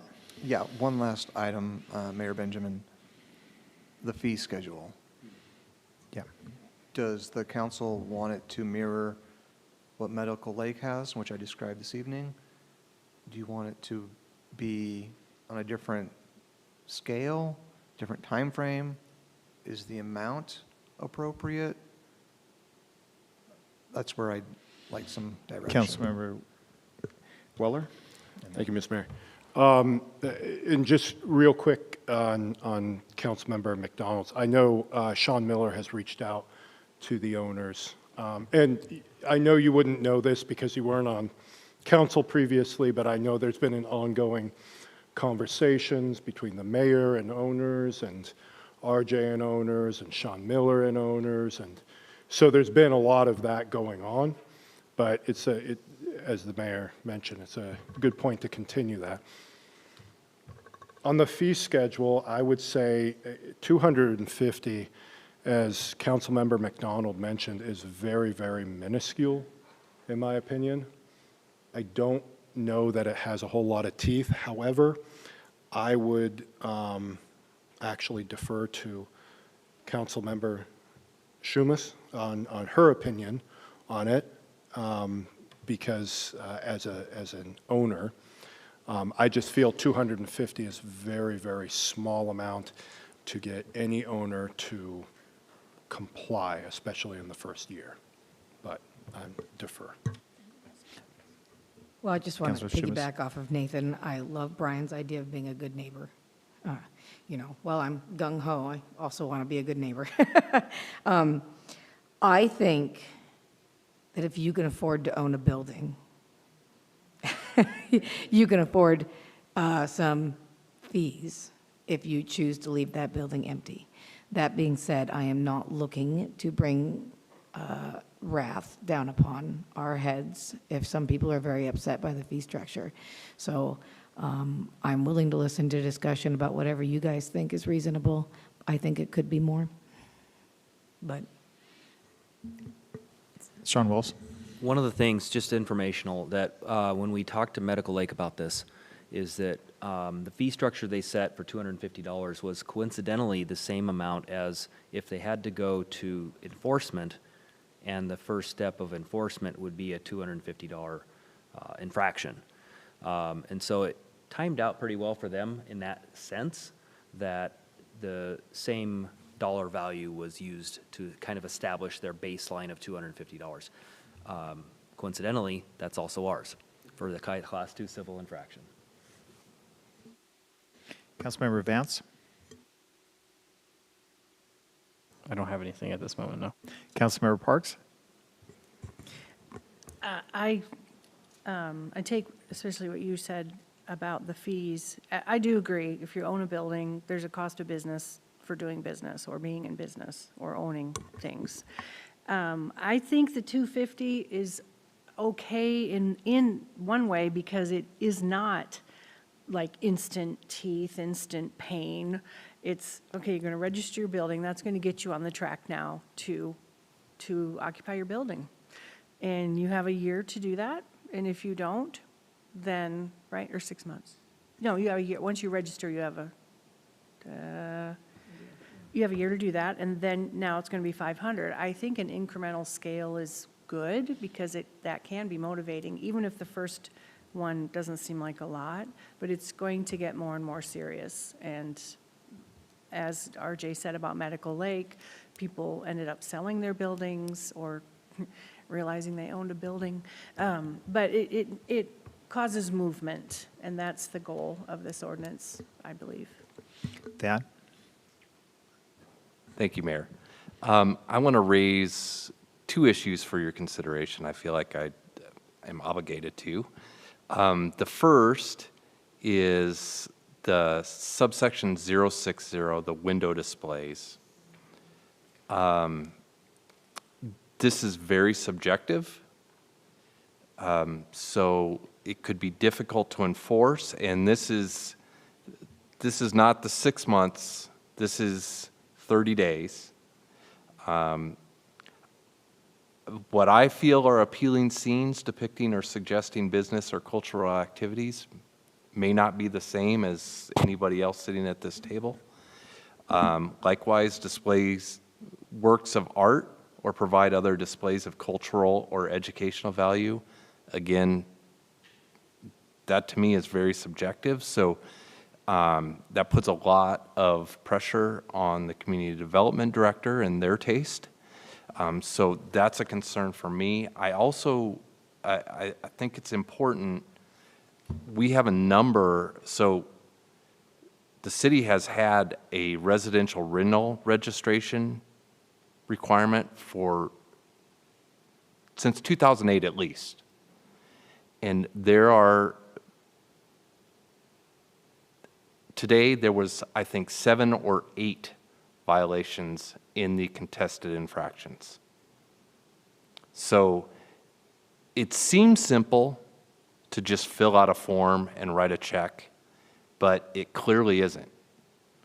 The short-term rental code is in force as we speak, and there are multiple folks who have had close to a year runway to register their short-term rentals, and they haven't. And so what that means is this could be really beneficial for the city, but I think that the city needs, you all need to know that there's going to be a cost with this to the city, because people aren't just going to do it. The residential rental code, registration, and the short-term rental code have made that very clear, that people aren't going to just comply. So we need to budget some enforcement dollars, because there's code enforcement folks who are spending a lot of time on these residential rental registration issues, where people would rather just not comply and pay an attorney to fight every single one of these citations than just comply. Councilmember Schumas. For the fee structure, I don't want to spend the next year fighting about it. I think what you have is really great. And I also feel like $250 or thereabout seems to line up with what staff time is for most applications. So for your initial fine or fee, that seems about like what I hear it is for a staff member to get paperwork, file paperwork, do paperwork. That's pretty consistent with how the city of Pullman already runs all these things, all these application fees. So that feels a good starting point. It has a basis, right?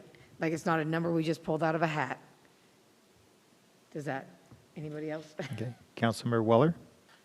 Thank you, Ms. Mayor. Thad, I appreciate your input, and actually this is something that we've faced. I know Laura McAloon, our last city attorney, had raised that point when we were looking at this previously. And I think that's why RJ had placed in there to the discretion of the community development director. And so we were trying to find a better way. The only other way I could see is, say, you know, put, you know, blue 5 or whatever color in the windows or something. It's the only other way I can see going about it, other than to RJ's discretion. As far as the fee schedule, yeah, I agree. I mean, I do feel it is a little low, but if, like I asked before, it's intended to defray the costs, and the costs are approximately $250, if it is, then that's a logical defense for that fee. So I would say, if that's fine, and that's the cost, okay. Councilmember Parks. I just have a comment about the windows and the art, and I do understand that for sure. And in our town, I know that the DPA is working very hard on design standards for downtown. And I know we can't settle this tonight, but I'm wondering, we have our city council representative on the board, and maybe we could find out if they could team up with us and through the Main Street organization and all the resources that are available to DPA, maybe we could find something that is acceptable, like a range of art that, kind of like, if you think about doctor's offices, right? You picture the art on the wall. Yeah, we pretty much all know what that looks like, right? So, I mean, that kind of a thing, just sort of so it's just a suggestion or an ask that maybe DPA could assist with that. But I do still understand the legal implications of that, but it would be at a more professional level, not just what the owner decides, but maybe what is part of the design standards in downtown, if that's. Yeah, and that's another discussion. That's something that the council has talked before and has said, no, they didn't want to, at that time, did not want to bring up design standards related to the downtown. And that I appreciate you bringing this up because one person's art is not necessarily what your art is or my art is, and how do you interpret what is art or not and what's going to end up there. It's true.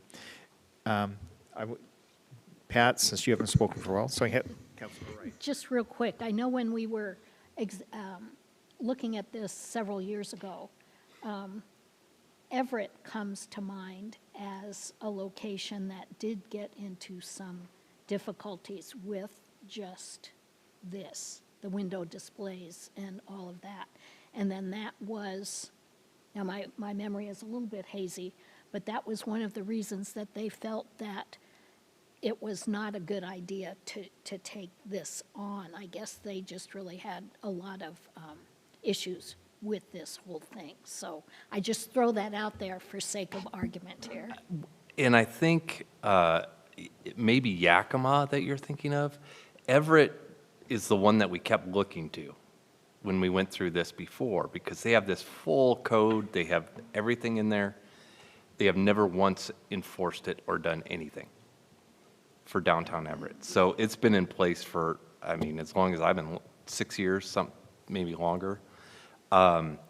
Yakima did have it, and again, I'm pulling from my memory, so I might not be correct, but they had it, and they withdrew it.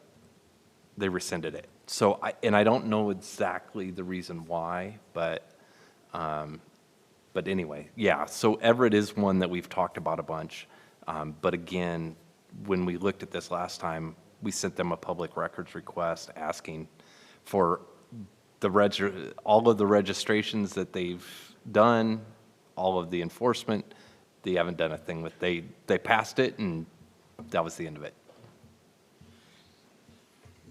If we look at this section, the 5.60.060, if that section was removed, would that require other work with other sections, or can that one actually be independently removed and not have it impact the rest? I think you could remove the section and still have the majority or the body of the chapter move forward.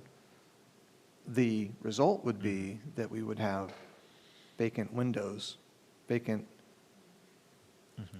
would have an effect of windows not being aesthetically pleasing.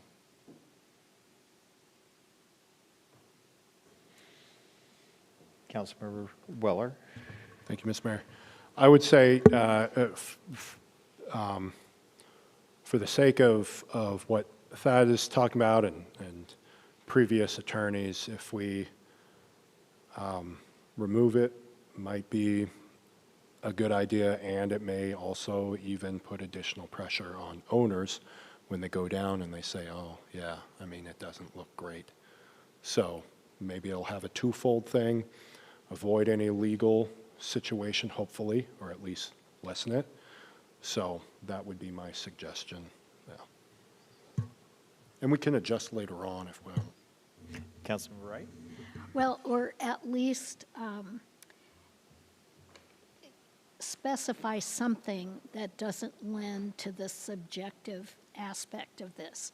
Now, I've seen, and now I can't remember where, but I've seen some vacant building windows, I think maybe it was Walla Walla, where they actually use vacant windows as a source of information for these downtown events are happening, and then they, give different timeframes. It just made a different look than artwork or design standards, but still took care of the vacancy of the windows and provided information. Just a thought.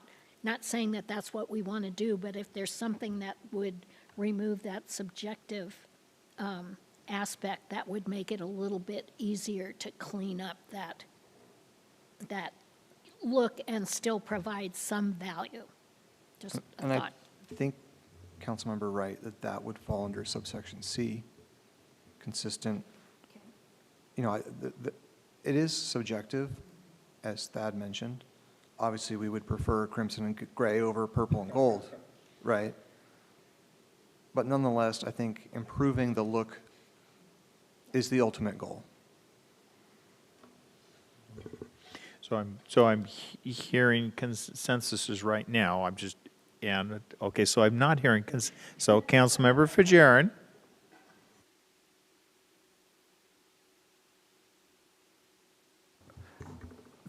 Thank you. First off, thank you, Thad, for explaining just the kind of level of risk that we are taking on by passing this ordinance. I think it's very important that it's clear to us. I personally, my appetite for risk is a lot more this year than previous, and from what I've heard from my constituents, that this is something that they do support, and their appetite for risk is a little the same. So you did mention how if we do move forward with this, possibly more financial resources will be required. Considering we're moving into priority-based budgeting, I think that's something very important to keep in mind. So I do support keeping the window display for commercial buildings not occupied for 30 days. I would just compare to what Medical Lake has. They say, applying all measures to all ground floor windows that face sidewalks, streets, or public open spaces as defined by city policies. If we go with that language, just as defined by city policies, what would that mean for the city of Pullman? That's one of the differences between what I've got and what Medical Lake has. To be honest, I don't know what their city policies are. That would take a little bit more of a deeper dive. So I went with what we've got here, a little bit more descriptive, a little bit more less vague, if you will, so that somebody can read it and be like, okay, I'll paint the window. And that's something that I would definitely support in that ordinance if it comes to council.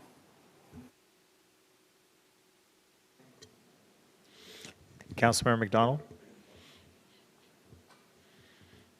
I really feel like this is the best thing about this ordinance. I mean, it's definitely a problem for the city and the current businesses, like Tawny mentioned, are suffering because of it, and the people in the community definitely care about it. I feel like the more that we can go into this with hey, this is our first start at this. We're not coming to go to war. We're coming to just start working on raising the visibility, raising awareness. I'd be interested in if it was like a more war versus awareness approach in Medical Lake, but I feel like the more we go in with it like that, and if we need to tune the fees to higher, if we need to get more prescriptive about what counts as art or not art, I feel like getting it out and reporting on it every year and getting those owners thinking about, well, what am I going to do about it?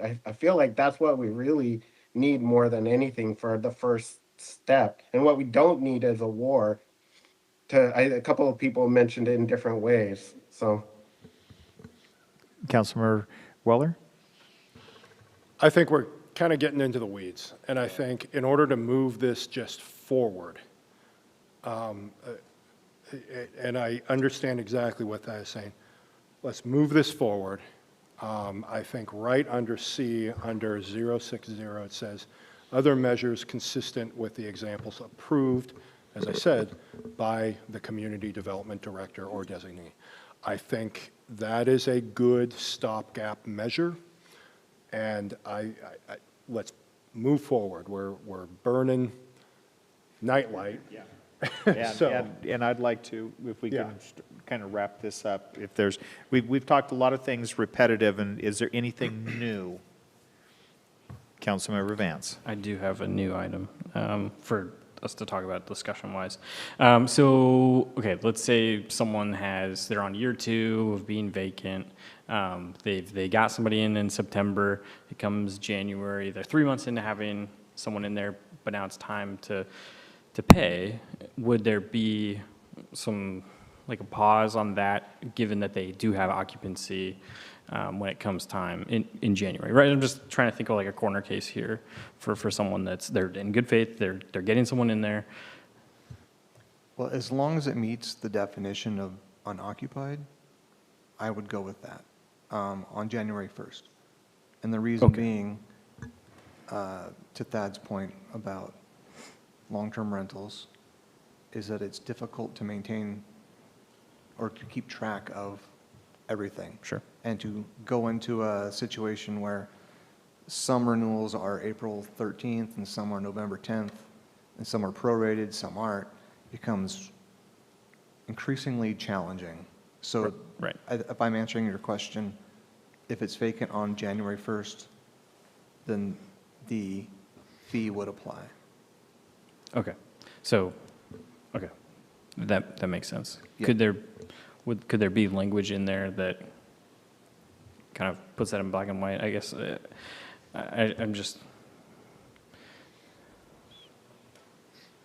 think it would be under. I think it's in there. Yeah. Is it? Okay. I tried to make that clear. Yeah. I'll have to refresh myself. But the intent is, if it's vacant on January 1st, the fee applies. Okay. Thank you. If it's occupied January 2nd, fantastic. We'll consider that a win, right?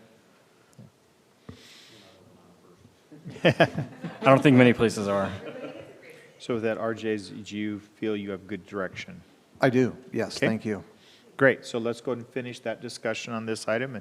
And this is part of the reason why we're doing these work sessions, is to be, these study sessions, is in order to be able to have more of this dialogue and work through some of these complicated things, and making sure that we get we get it right, or at least as close to right as possible as we're moving forward. Okay, the next item on the agenda is on the motorized foot scooters. And with that, RJ Lott also. Thank you, Mayor Benjamin, and thank you again, Council. Hopefully this discussion is a little bit more simplistic in nature. If you recall, the city has been in contract with Spin Scooters for 2+ years, and that provides electric scooters and bicycles, they're mostly scooters now, to be utilized throughout Pullman city limits, especially with the completion of Project Downtown. There became a conflict with existing code in Chapter 12.10 and 12.11 with the enforcement of electric scooters, especially as it relates to downtown and on sidewalks. So as a result of that, we've done a series of moratoriums, most recently a moratorium done in November of 25, effective through June 30th of 2026. So we still got some time, 4+ months, until the end of June. However, with this new format of work sessions, I thought this would be a good topic to discuss a little bit further. So while I don't have this available to put up on the screen, the overall message or the overall topic of this conversation is that we've got existing code that prohibits scooters downtown, scooters on sidewalks, and scooters during daylight hours only. All other codes and ordinances would still apply.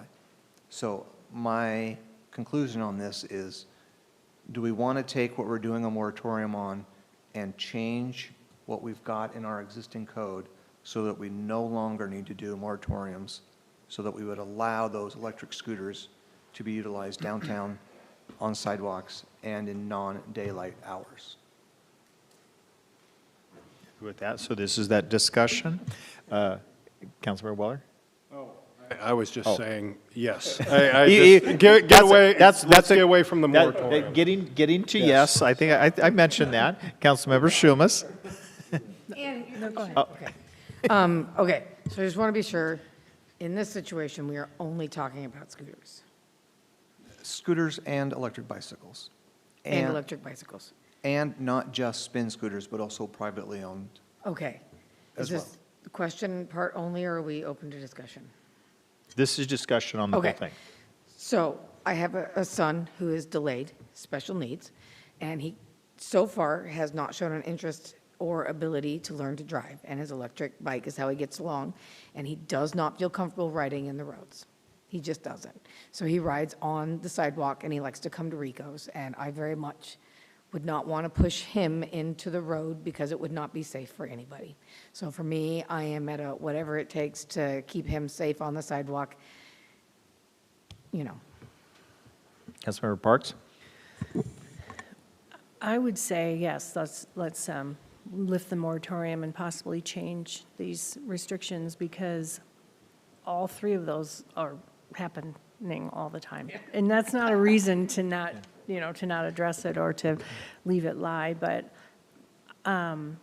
first of all, we have wider sidewalks downtown now, and we have a bike path. So I feel like it would be good to at least, allow them there. The other two, I'm not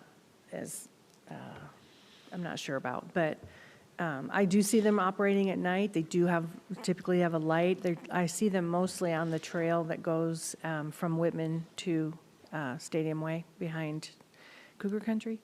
I see them there a lot.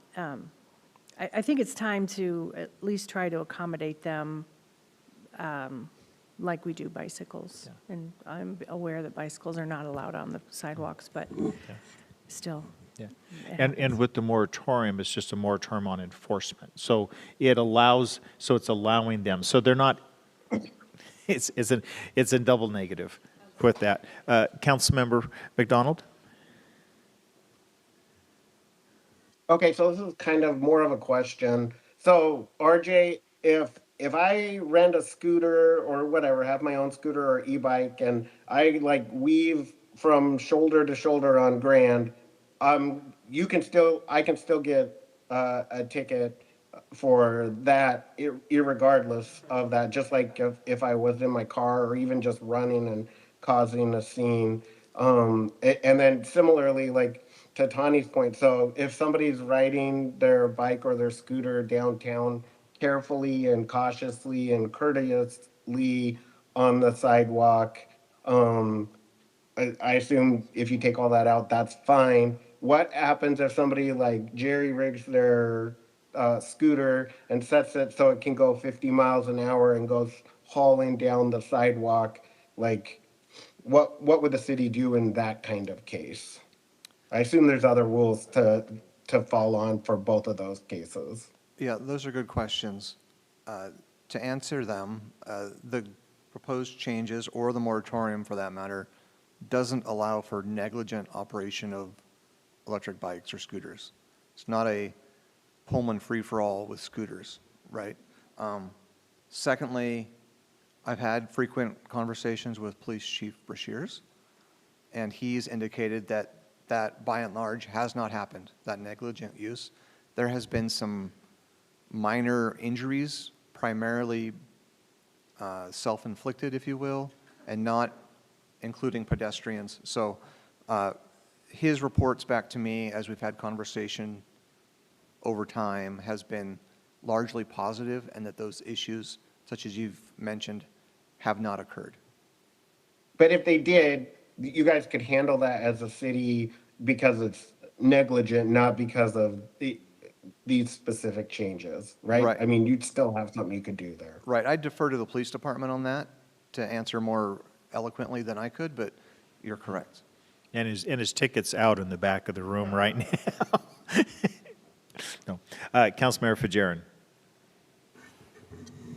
Thank you, and apologies, I was working this question out as we were talking about it. So I ride an e-bike too, and I'm familiar that there's different classes, class 1, 2, and 3, each allowed. Class 2, I think for the most part is allowed on trails. Class 3 is not. So if we do correct our what's on the books to match what we're doing with the moratorium, does that mean we're going to allow class 3, or is class 2 still going to be, is class 3 still going to be not allowed on our trails? As I've read through our code, it doesn't differentiate between the classes of electric bikes or scooters. Right. So as I would read it, that all classes would be allowed. So class 3, thank you for that clarification. Class 3 bikes go up to, sometimes up to 30 miles per hour without a throttle. So I would very much like to see it, our laws on the books kind of match what the state has. Class 2 is limited at 20 miles per hour. I mean, I wouldn't feel safe if I see an e-bike or a scooter flying down the trail at 30 miles an hour. So that's just something I would like us to consider. Councilmember Vance. Okay, Councilmember Wright. So my story is anecdotal, although it was very personal at the time. It's anecdotal. My daughter was here in Pullman, innocently walking on the trail, and was very catastrophically injured by a scooter person who did not understand the rules of the road. I mean, he was just like, move, get out of the way, move, and typically if you're on a bike, it's like to your left, to your right, or so you have some awareness of where it's coming. She fell, broke her wrist, ended up with a concussion, and now is having secondary surgery to repair tendons in her wrist, all as a result of this innocent person on a scooter, and it was not a motorized scooter. So the thought of motorized scooters on trails just absolutely scares me to death, unless we have some certification that the operators know what they're doing. I mean, there's got to be some threshold there if we're allowing access to our thoroughfares and our easements and, you know, whatever we want to call these thoroughfares. We need to have some assurance that people know what they're doing. I mean, you're always going to have your one-off, and my situation with my daughter may be that indeed, but I think there needs to be a threshold where we at least know that people are certified to be able to operate these things, especially if they're motorized. Thank you. Councilmember Weller.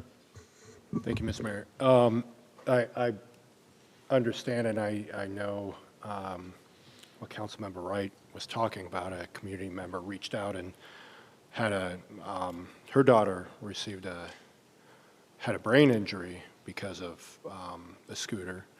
I think the challenge we face is Pandora's out of the box. I mean, there's not a whole lot of there's not a driver's permit for scooters as far as I know anywhere. I've tried to ride scooters. I'm not coordinated enough. I think, but tonight is mainly about whether we're going to continue having to renew the moratorium and getting into these different classes. I didn't know about the classes. I'm now enlightened, and I appreciate that. Or other measures. I think that would be something that would be a deeper dive at a future workshop or meeting or something. Am I correct? Is it mainly just about the moratorium? The intent of tonight was, yes, just the items included in the moratorium. Okay. So that we no longer have to do continual moratoriums. Yeah. But if the council wishes, we could certainly do another deeper dive, as you suggested, on the types or classes of e-bikes and some other perhaps safety measures, education, things of that nature. Okay. Councilmember Parks? Councilmember Shumis? I was just going to say, well, A, I'm very sorry about your daughter, that everybody wants to keep their kids safe. And I don't have a problem specifically with what you said, but I would worry that you're not going to be able to get like a 6-year-old, you know, that's just riding their bike after school down there to go through some sort of training. So, but I'm not trying to be argumentative, and I appreciate that is very hard, so, thank you.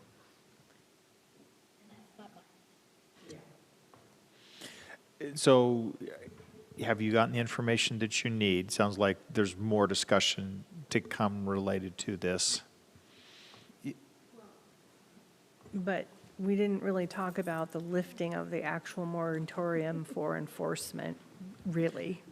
And so I think he's looking for guidance on that. Do we want to lift the moratorium or not? Well, I'm hearing you want it to lift the moratorium. You'd like to be able to do a deeper dive into the rules, regulations. Sean Wells. What I was getting out of the conversation here is just that you're interested in stopping moratoriums, but having something in place in its alternative form that protects both the riders, the users of the trail systems, possibly a classification system based on the bike itself, class 1, 2 for e-bikes, scooters themselves as well, and maybe some kind of a registration system. We can take a look into what that looks like as well. So that's what I got out of the conversation tonight. If I missed anything or need to add something, kick me under the table. Councilmember. Hey, one thing Yes, McDonald. One thing I'd like to throw out there. My favorite hobby is riding bikes. I ride bikes a lot of different places. I definitely see class 1, class 2, and class 3 e-bikes and bikes that have been modified regardless of which class they were originally. I have an electric scooter of my own at home and electric skateboard, so I'm probably like the market out there is complex. I would argue that it would be more effective to set a speed limit on sidewalks versus try to capture which specific types of models of scooters or classes of scooters and bikes and whatever else. Just like don't go 28 miles an hour on the sidewalk, like regardless of what machine you have. So just my thought based on lots of experience. Councilmember Vance. Thank you. And this might be a question, maybe more so for you, Brian. Correct me if I'm wrong, but most modern, e-bikes and e-scooters and the sort have a sort of speedometer functionality built into them, correct? Yeah, seeing a head nod. Yeah. Okay, so it sounds like staff will be coming back related to this. But that's part of this, we needed this discussion so the staff had an idea whether it was just continuing the moratorium or if you're ready to address into it. Okay. Thank you. Thank you very much. With that concludes our discussion items, and we have no executive session tonight. So I would entertain a motion for adjournment. Second.